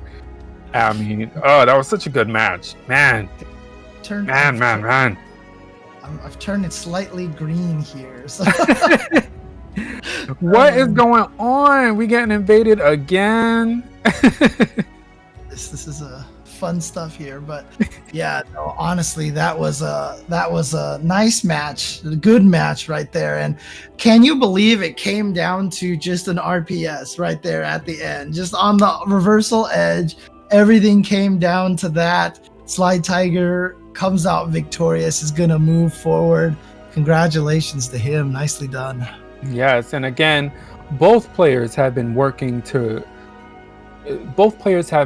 getting better at this game. I've been seeing them play more. They've been making it further into tournament. They've certainly been knocking me into losers bracket, so I'm gonna give them a little bit of credit. So they've been doing really well. So yeah, congrats to both of them. Yo, Slidus said Jay Chen's eyebrows green. Did the ninja glitch out again, James? I wasn't looking. Oh, a little bit. I turned a little bit, yeah. Oh yeah, that's funny. Yeah, but shout outs to Sly as well. Yeah. He's been playing really well on my stream as well, dominating some of the East Coast servers that I've put up, and so yeah, there's definitely some cat over here. I love your quarter. I love your quarter up menu on your stream. Oh yeah. Just bringing back the old school feel of putting tokens up on the machine. You know, like I know you feel me on this. There's always something special, about putting that quarter in the machine, as opposed to playing at home online, or even using like your Nesca card and some of the other newer games to put in a credit. Yeah, doesn't feel the same as just dropping in that coin. Dude, when you put the quarter in the machine, you feel the commitment. A lot of times you'll play, like if you play a game on like an emulator like MAME or something, you'll play like, I remember this game, and then you die, you're like, I'll go to another one. But like you put a quarter in, you've put that commitment in there, it ties you, and you feel like, you've got to give it your all. Makes it so much better. Yeah, I mean, hopefully we can all, get a piece, just an ounce of that shoulder-to-shoulder action soon as we try to return to some semblance of normalcy as this next match is loading, and we're getting Joe versus Sandman. So this is going to be a bracket match then, right? Because wait, did Joe take it last time? He did. Yes, he did. Joe took it. Yes. Yeah. Okay. So it might have been maybe Sandman was seeded because it's Sandman. And this is good. I mean, I've probably seen this match at NLBC, because when we used to have our monthly, Sandman would take the trip down to us to play. This is looking like, is this a button check, or are they just trolling each other? This has to be a button check. Yeah, this is a button check probably here, and whoever wins this is actually going to be the one that's going to go up against SlyTiger in semifinals. So SlyTiger just beat Yoshimitsu, and so he's in the winner semifinals to get into the top 16 HyruleHerojoe and Sandman are going to go up against each other. And then on the other side, we saw TJMcBiggs. Well, actually, we didn't get to see this, but TJMcBiggs did defeat RTS Wrangle. And then Oz and Kashi are going to play each other to find out who goes up against TJ. Kashi. Yeah. But yeah, that was a button check. Looks like it's going to be Amy versus Azwel, which should be a pretty interesting matchup here. Stage is definitely going to play a factor, and this I believe this stage, you know, it does give the players a lot of room to, you know, mess around with and create some space. That's definitely going to benefit Joe. Let's see how Sandman makes the adjustment.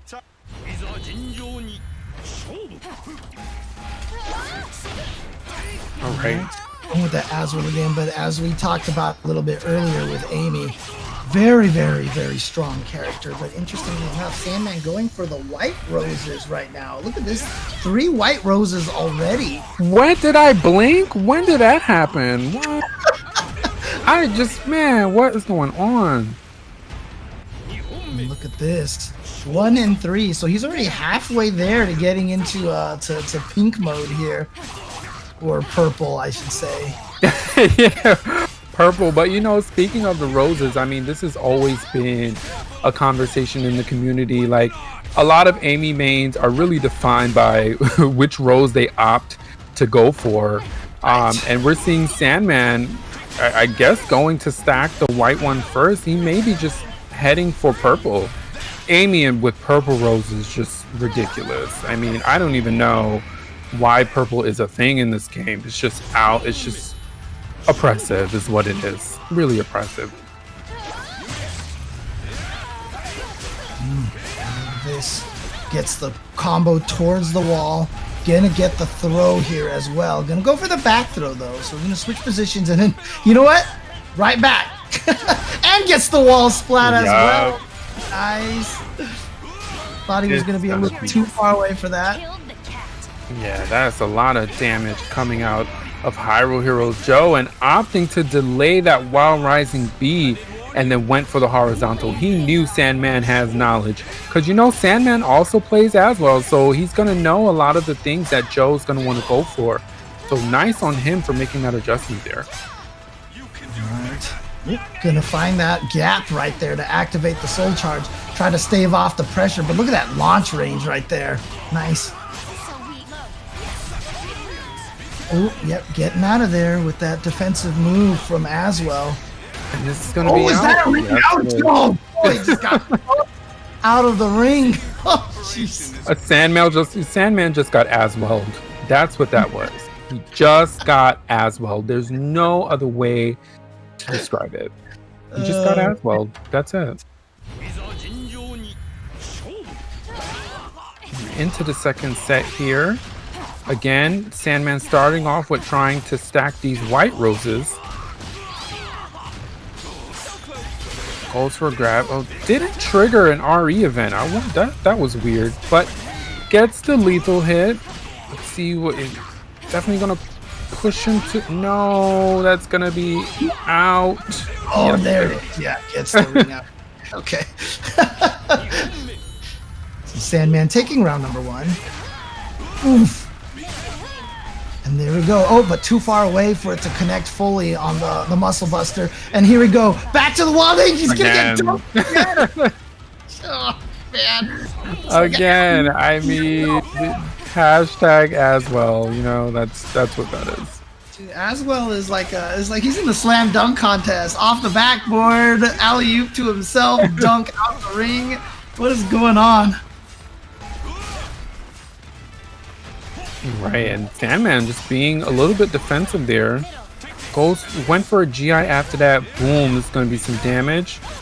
Gets hit by the low axe. And that's going to be the end of that round. Joe already up a set, now up 2 rounds. Looking to just put an end to this. Both players sitting on 2 meters. Joe going to pop his first. With punish. And And there he go, catches him, chases him down with the launch. Good block on the Muscle Buster this time. Not happening. Uh-oh. Wait, what the heck? She ripped back on the same side? What? Is she Groh? Does she have anime teleports now? What's happening? That's back turn Amy, back turn B plus K. Completely just avoids everything, it feels like sometimes.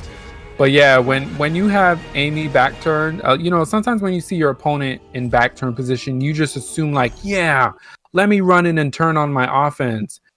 You press the button and Amy will put an end to that, to say it gently. She'll put an end to that.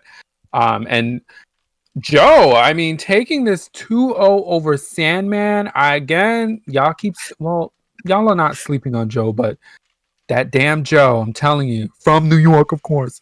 NLBC. NLBC. I just want to acknowledge, if you're new to this, if you're used to watching a lot of NYC Furby streams and haven't checked out a lot of Soul Calibur, I see you, IKEA loft bed. Yes, this game looks sick. This game is also sick to play. This game is sick.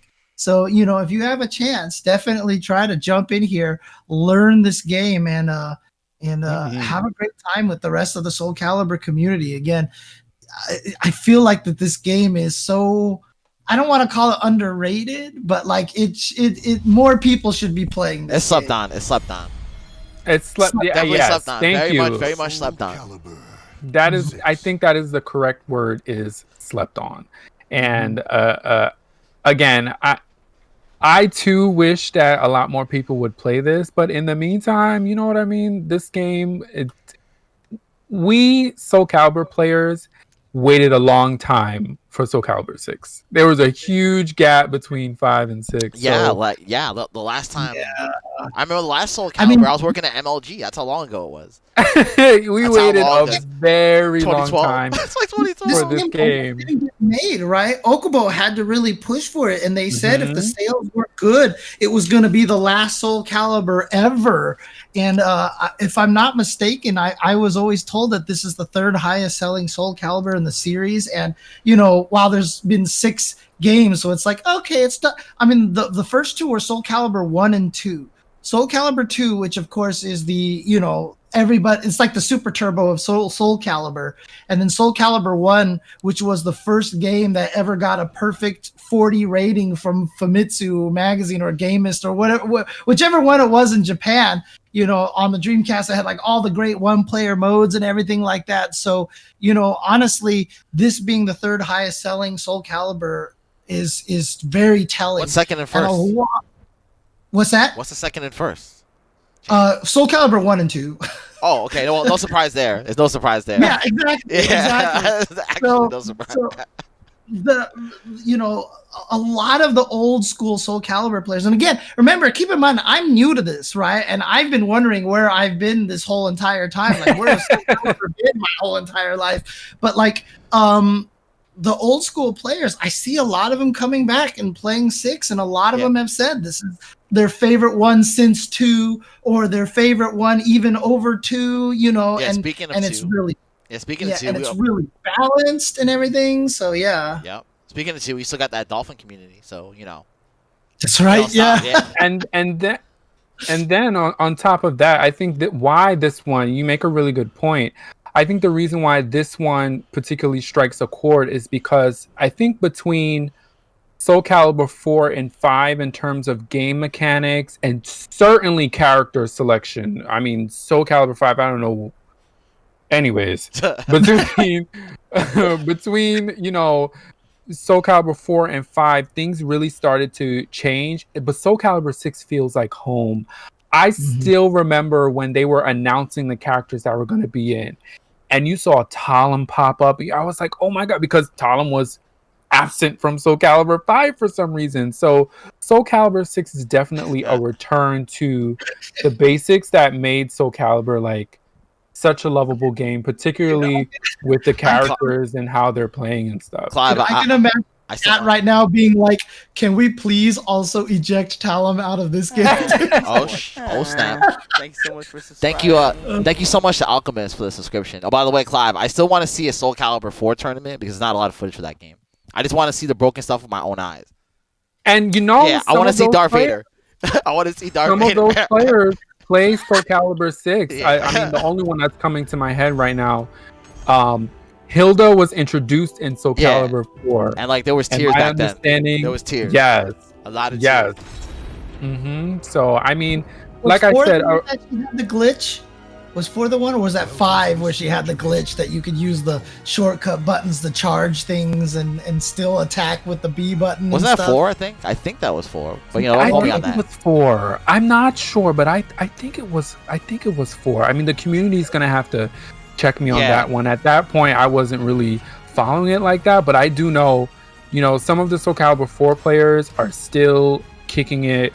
And like I said, I think I've played Ivy throughout every iteration of Soul Calibur, but I think Soul Calibur between 4 and 5, it started to become, I felt like a lot of her moves and how she was being designed to play started to like drastically change. But I think Soul Calibur 6, they finally found a nice balance between having her like, you know, transitions and whip left and right or whatever. They found that sweet spot. So for those of us who have been playing over the different iterations, I wonder, you know, and again, the community can join in on this conversation about how the characters were changing over the games, but Soul Calibur 6 for some reason struck the right balance between what you wanted your character to do and stuff. Yep.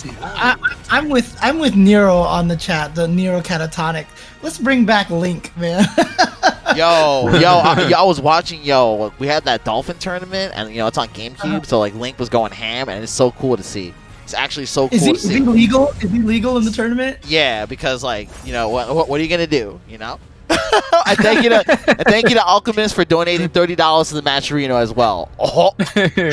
Alchemist, what you gonna do? Yes, $6.93. I mean, like you know, they're bringing the game back. You know, why not have the DLC characters that we did? I've never played into Soul Calibur, so I've never gotten to experience Link in Soul Calibur. And now those were the days. And everybody, dude, that's all I want to do.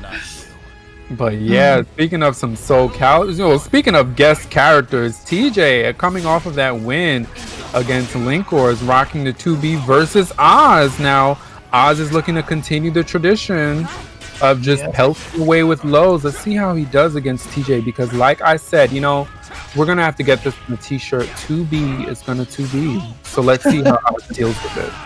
Yeah, I mean, the thing about it is, right, I mean, 2B is pretty anime, but there's no one more anime than Groh, right? So, look at this again.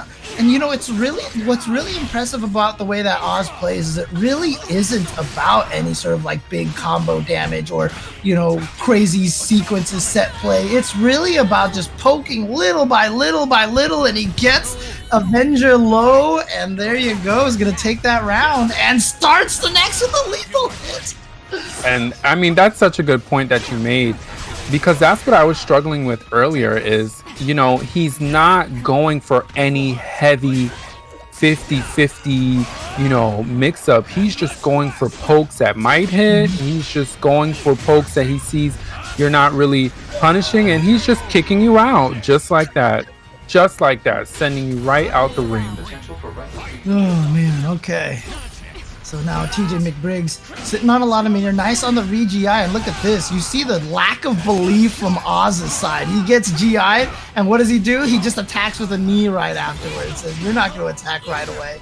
You're scared of the sidestep. That sidewalk coming from TJ, completely avoiding the RE attempt from Oz. And look at this rolling on the floor. Is that a new tech? Is that the tech now? Rolling on the floor? Like, that's crazy.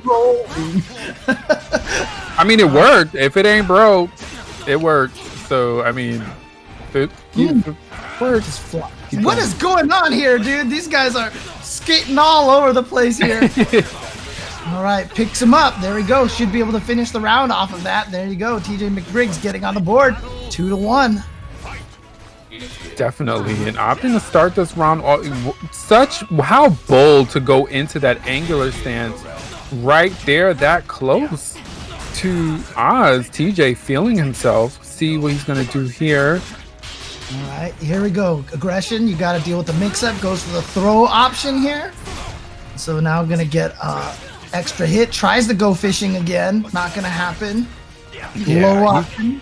He's got to be careful with that. I mean, that's one of 2B's really punishable stance, particularly if your opponent gets through on that. I mean, punch. Here we go, and there it is, the pseudo helm breaker right there, right from TJMcBiggs.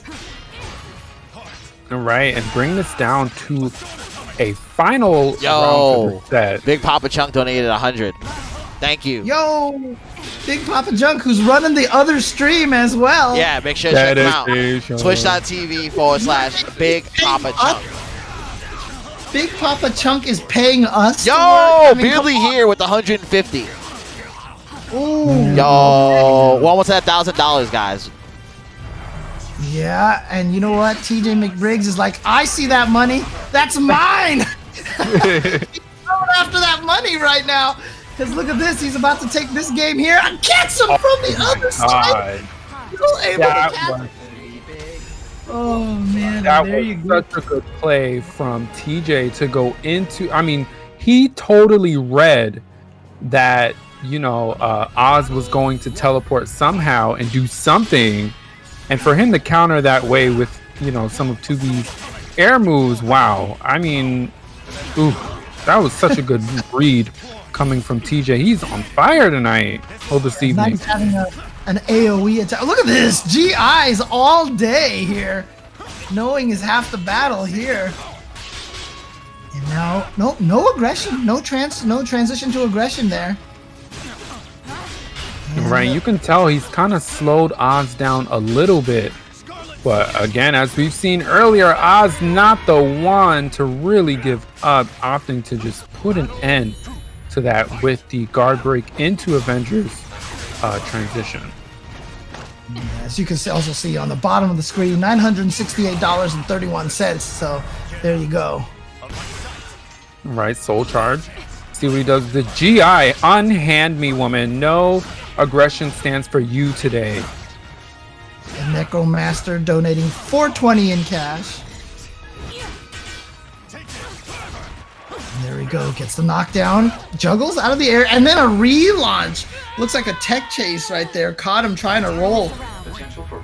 Gets the raw launch around. And Oz now trying to take this game to tie it up 1-1. And already up by 2. This was so fast. But TJ, like I said, sitting on 2 bars of meter. And that's definitely going to come into play. Here it goes. Uh-oh. But look like Oz is just not going to get... Oh, hey, look at what we see here. The lows. And there you go. Sniping out of the air again. That character knowledge, making sure not to let 2B get away with going into the rise stance like that for free all the time. Welcome to the stage of history. I mean, man, the adjustment from Oz. And you can see TJ went for the soul charge. And he knows that in soul charge, 2B can become quite oppressive. And he was trying to push that momentum, trying to push forward with her. But Oz completely shutting it down. Again, he is just sniping him out of the air every single time. That is definitely showing that Oz knows this matchup. Like we said, 2B, such a character knowledge. Oh, knowledge check in there. Went for the aggression throw again. And this time Oz crouching under it. So again, Oz just aware of the options. Nice GI here. Yep, punishes the re-GI. Here we go. Opportunity for TJMcBiggs to get some good damage. No! And again, the interrupts coming out of Oz. Yeah. I mean, I'm forgetting the name of her air transition, but whenever she goes in the air, Oz has just swatted her every single time. Combining that with these low pokes that he's been going for, it's just been working for him. Look at this. Dude, no stepping for you. One move, there's no strings at all. He has just been going for a low poke, mid, low, mid. It's been so impressive how Oz has been just adding up all this damage little by little, playing really strong. Small caliber.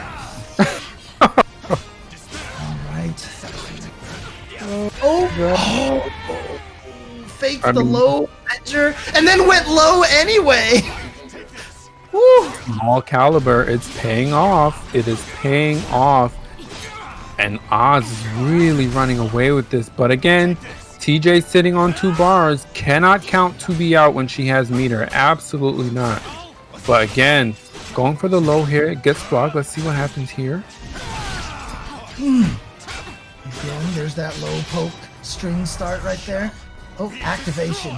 It is anime time, but was too far away. So kind of negative in that situation. Has to be a little bit patient. And here comes TJMcBiggs activating his soul charge, but Oz coming in here. Who's going to anime who first?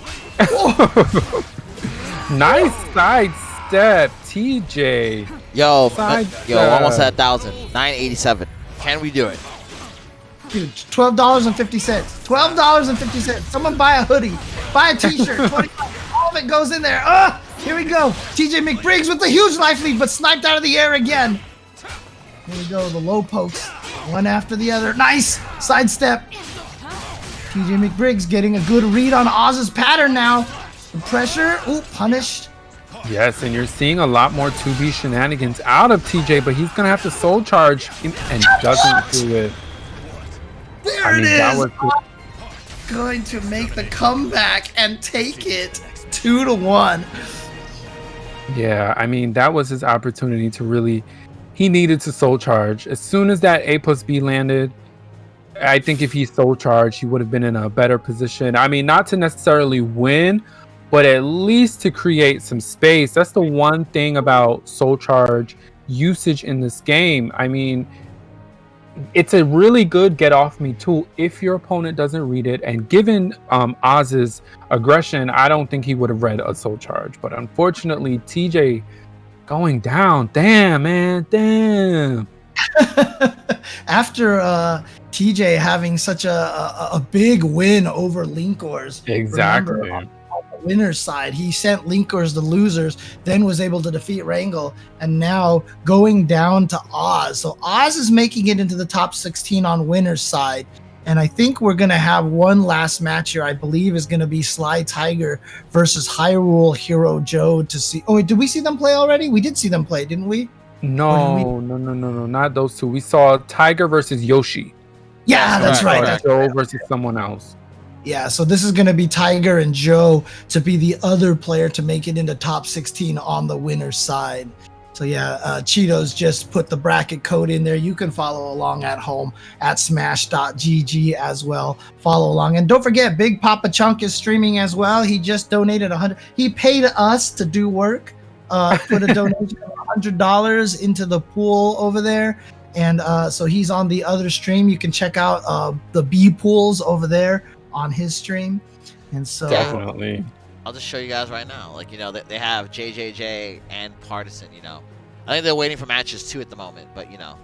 That is that Big Papa Chunk as well. Whoa, and they have the sick overlay. And whoa, Charles Plain. He just took us to that $1,000 mark just now. Charles Plain. Okay. I see you. Remember, see James, you. always keep that eye on the bottom left of the Discord window. Right. Yeah, always. Club Duddle also with the $13. Oh my goodness. It's like, yo, you People guys are support. just donating away. Your guys' support is phenomenal. How many viewers do we have again? 352 viewers, and then on Big Papa Chunk, it's like, yo, you guys are killing it. You guys are killing it. That's it. You guys are killing it. That $13 from Clum Duddle put him up to $38. And now we just got Ebonic Plague putting $40 of his own into this as well. I think that reached the first stretch goal. Yeah. Oh no, we've definitely hit the first stretch goal. So we're getting to the 250 coming soon. Yeah, where's Shadow Tech? Get Shadow Tech's on the line here. We need to. We'll get him right now. We're taking a break Right now. Oh, right now we need him now. But he's already a top. He's already a top contributor. We can give him a little slack. look, like, come on, let him breathe, bro. We want to see that stretch goal kick in. Oh yeah, it's true. That is true. So like usually at Matcherino Cup, you see how every time we hit the stretch goal, immediately the donation. There's no hesitation. Yep. We're just sitting there. It's like there must be like a Matcherino bot somewhere in Matcherino headquarters in the cloud somewhere, being ready to sing, haha, Stretch goal. I mean, I just saw someone donate 3 cents. Look, man. Everything counts. Anything you Everything every counts. little thing. There you go. And not only that, the sure. sponsor quests, they give a kickback to the person that made the page on some of these quests. So if you want a way to help out your friendly tournament organizer for setting it up, click those links. It's not much, but it does add up over time. Okay. And like must be one of the quick quests that I'm Old Man is using right here to add. Oh the 3 yeah. cents to Whoever's using the click quest, it's good. And plus, it shows these brands that it shows these brands that tournaments are valuable, and you guys, the FGC, want to engage. Mm-hmm. And that's one of the important things. You know, I've talked about this. The reason why Match Arena works, I like to talk about this on stream oftentimes, you know, just to, if people are wondering, you know, like, oh, you know, should I, like, what's Match Arena? So the reason why it works is largely because for small events like this, for like a Deus Ex Caelo, right, it's hard to get a sponsor out there, right? But if you have a middleman in Match Arena and says, hey, look, sponsor dude, if you want to sponsor events, we can spread you out throughout a bunch of different events. And so basically then Matcherino takes those sponsors and is able to spread them to small events like Deus Ex Caelo. And so that keeps the sponsors happy as well. Exactly. So it's such a cool idea, and it's such a neat way to do that. I mean, I've run tournaments. I've given out $200 from Matcherino running my own small little 16-man tournament, man, just based off of contributions from people. It was amazing. But here we go. Yeah. This is Linkorz in the losers bracket. Remember, he had already been sent to losers by TJMcBiggs, so he's in danger of being eliminated. Yes, going up against Exander. So this is going to be quite the match. Immediately into the walls, it's going to be some heavy damage and a gunshot to the dome. Jeez. Look at the damage coming off of Exander here. He is playing so disrespectful to Linkorz right now. Not giving Linkorz any chance. Using the same move, like the little flip kick 3 times in a row, back to back. Oh my goodness. And the thing is, not only is this a bad position for Linkorz because he's down, but he has not been able to get anything started with Waves of Roses right now. But as we say that, gets another Rose on board. But again, this is really looking really bad for Linkorz. But again, as we saw when he played offline at the We Play event, I mean, getting 4 red roses with Amy can change the entire dynamic of the match.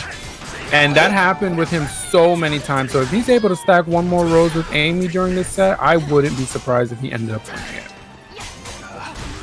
Remember, this is only his 2nd game that he's played today. The first game was the one against TJMcBiggs, and this is the 2nd game that he's played. So maybe having a little trouble warming up here, but he's going to take this round, and he's at 3 red roses still. He's still got to find an opportunity to try to get that 4th rose in here. Definitely. Let's see if he gets the opportunity to do so. And again, for Exander to already be up by 2 rounds and putting on this kind of damage, doesn't cash in the lethal hit with the gunshots. Opting to save that. I think that's a smart move because clearly Link is going to make some sort of comeback. But again... I mean, look at this. Oh, no, that's bad. Because he had that opportunity to lead, and Linkorz right now, you can see him. He's almost at purple mode as well. There we go, 4 red roses. And this is going to drastically change the match, particularly if he gets a white rose. I mean, this is going to be hard to do it, but this is going to be it. He's going to cash in. Yeah. Actually, he might have had 1 more chance right there, but it doesn't matter. Exander's going to take it. And look at this. Linkorz on the verge of elimination now. He needs to win 2 games straight to stay alive.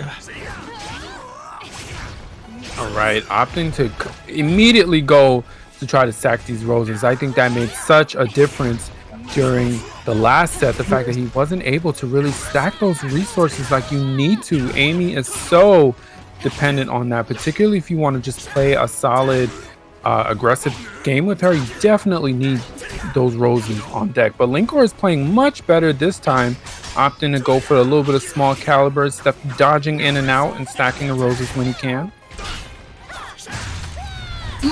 There we go. He's done that before. The beautiful backstep into lethal hit. Oh, God, no. Okay, this is a problem. Dying to the 2-2B. I mean, that move is crazy. It leaps her forward so much to get the launcher. Ooh, just try to toss a raw rose, white rose at him, it looked like. He was able to be blocked in time. Still hasn't built up more after start. Okay, that's going to give him a third one right there. So that's good. He built those first. Okay, here comes number 4 for sure. Yep, here we go. And this is round 2 that he's gotten 4 red roses. Remember, he only got it just at the end of the last match. Yeah, so and this is absolutely going to make a difference. And Exander is going to have to soul charge to get something started. And is that going to hit? No. Whiff City. Ow. Boom. Gonna get some gunshots in there. Needs one more hit. Oh. Look at this, Linkorz now. Both of them. Oh, nice. Did you see the backstepping from Exander? Yes. Out of the range of those pokes. That was so good out of Exander. I mean, that's what I'm saying. The movement on this guy, the way he can just backstep just a tad and whip punish you. Ugh, so good. So good. It looks like at this point in time, Linkorz is happy just to have the 4 red roses. Doesn't seem to be pushing for purple mode at all at this point in time. Yeah, 4 AA. I mean, Amy gets access to 4 AA when she gets 4 red roses, and that move alone makes such a big difference. Nice dunk! 6-6 BA when she has 4 red roses again. That second hit is a high guard break. Xander's showing he has the knowledge in this matchup. Yeah, Linkorz down in life here. Nice punish on that low. Oh, but he extended the string this time, and there we go. Looks like Exander not expecting Linkorz to extend some of those strings. Linkorz barely taking that round. And Linkorz doing a really good job at punishing right now. He's just been ever so slightly avoiding some of these strings coming out of Exander. Whoa. What? Exander reading 2 lows in a row. Nicely done.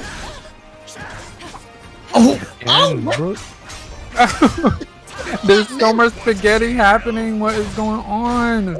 Oh, please. Here we go. Gonna get shot a couple of times. Definitely not gonna kill. Still good damage. Comes right back in there for the pressure. Nice. AGI. Here we go. Activate. Yeah, the 6 AA out of Amy is supposed to be punishable. I think it's -12. But if she, particularly in an online environment, she can just go into her AGI stance and counter it. I think that's what happened there. And you could tell Exander just was not expecting it at all, because it is minus. You're supposed to be able to punish it, but you know, Amy just... Amy. that about describes it. Amy. Amy. But you know, Linkorz now on that mode right now. Here's number 2, trying to charge up those red roses again. You can see how much it made a difference. And he's probably going to be able to get a third one here potentially. Yep, there it is. Number 3 gets the stab, and 4 in one round. Got all 4 of the red roses and the victory. This is huge for Linkorz.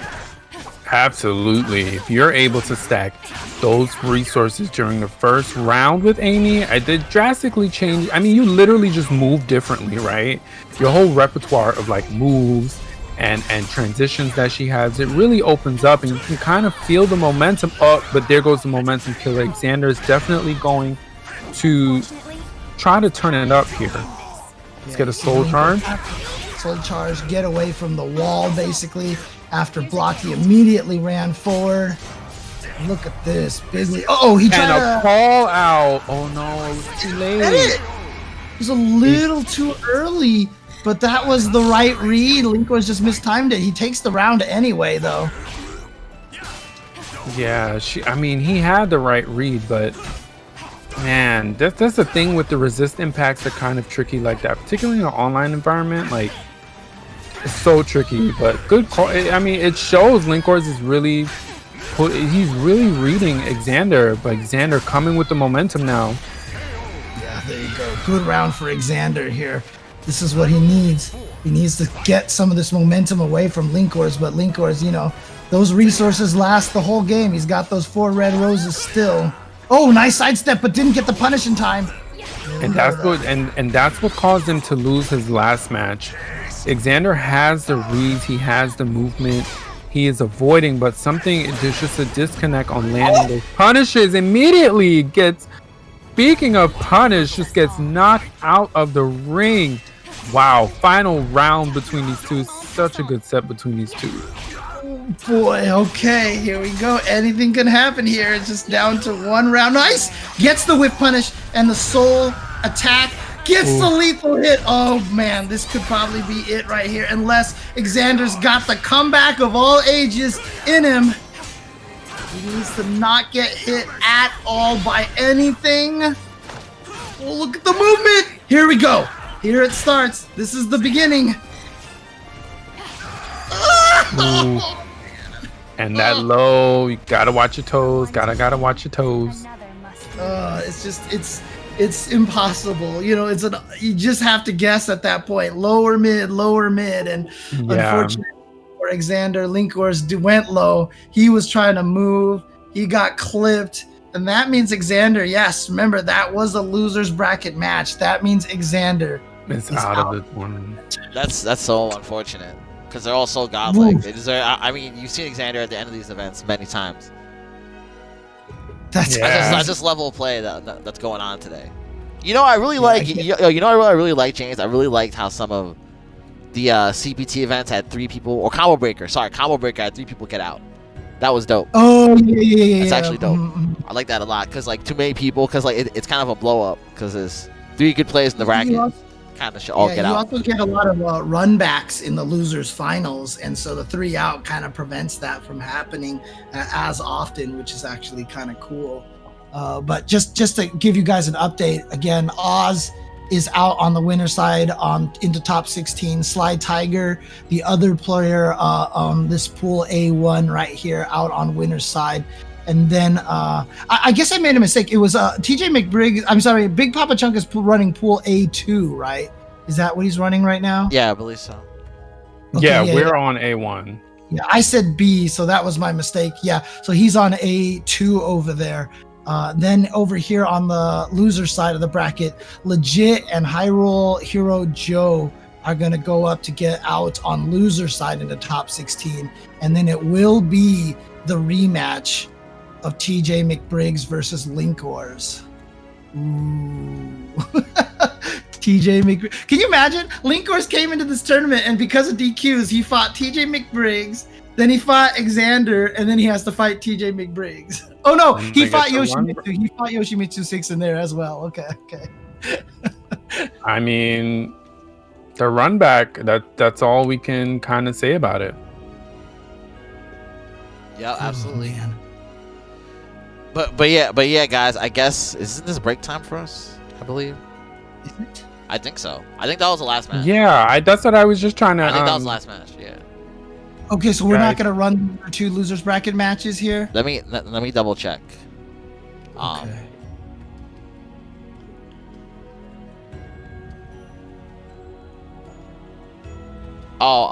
Yeah. Wait, let me see.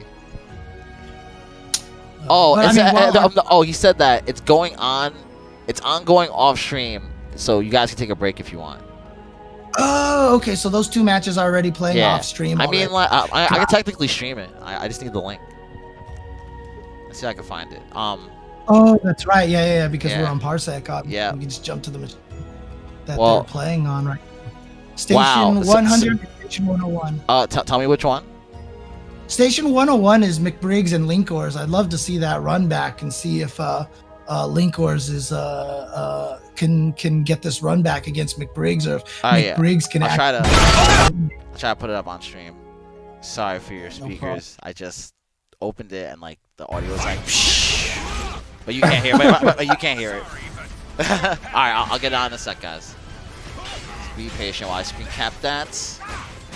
It's in progress right now. You know, I see him fighting, so you know, we're all about giving you as much gameplay as we possibly can. Shout out to the Team Deus Gaming Technology for enabling us to do cool shit like this. There you go. I've also set this up on my streams as well, on my machines. So shout outs to Save and Deus for helping me get the RTMP stuff going as well. Yep. So it's really, really cool. I'm learning all this new technology thanks to you guys.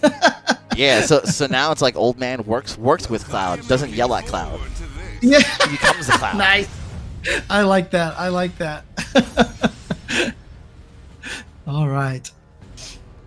Yeah, So I here we was leaving go. the shot right here. I don't need to. Looks like it's over. 1-1. Yeah, it's 1-1. Looks like right it's now. 1. Wait. Arturo, are you trying to work these people to death? No, they want to see the match. Is TJMcBiggs? I told them they could take a with, break. I told them they could take a God. break. Really? Yeah. Really, guys? All right. I mean, it's Linkorz. They wanted to see. You made it out. I didn't know. I thought that was it. Is McBiggs using Azwel? It Didn't looked he- like it. 2B last time? Maybe his 2B got beat up and so he decided to switch to Azwel this time.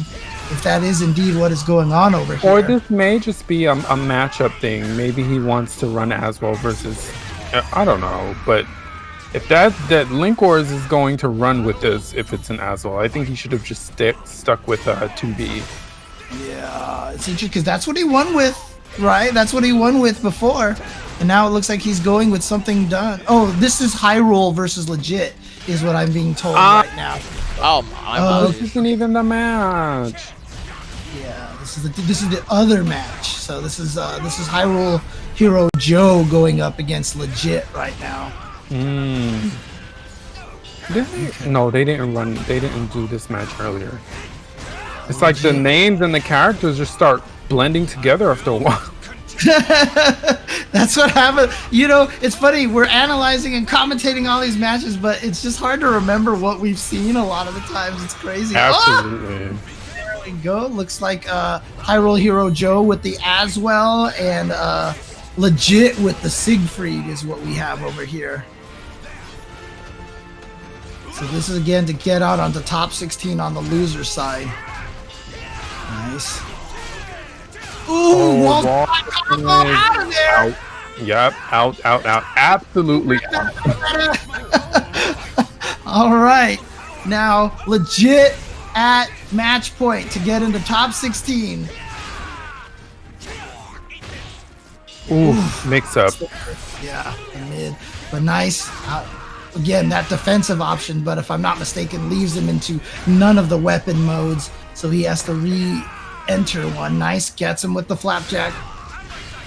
Ooh, here we go. Dude, he tried to go fly. You might be dead. You might be wrung out. And there it is. Dunk. Final game, final round, because he went for that running slide. Oh, the AGI on the base hold. That was dirty from Joe. Got him with the GI. Just going with the AA hit afterwards, it looks like. Oh, wall splat! Big damage. Look at this life lead. It is time now. This is it. Wait, but it's still Azwel. Azwel with a soul charge, but I don't know. This is going to be hard to come back from. And yeah, preemptive RE attempt. Legit, completely just taking advantage. Here we go. Good Legit. stuff. That is going to make it into top 16 on the loser's side. I'm sure we'll find out what happens with Linkorz and TJMcBiggs. Yeah, get out of here. Wow. Okay, All Sam right, and you need to give these guys a chance to rest. Deus is trying to Yeah, kick he's us trying off to the script. he's trying to be the manager, you know. He's only looking out for you.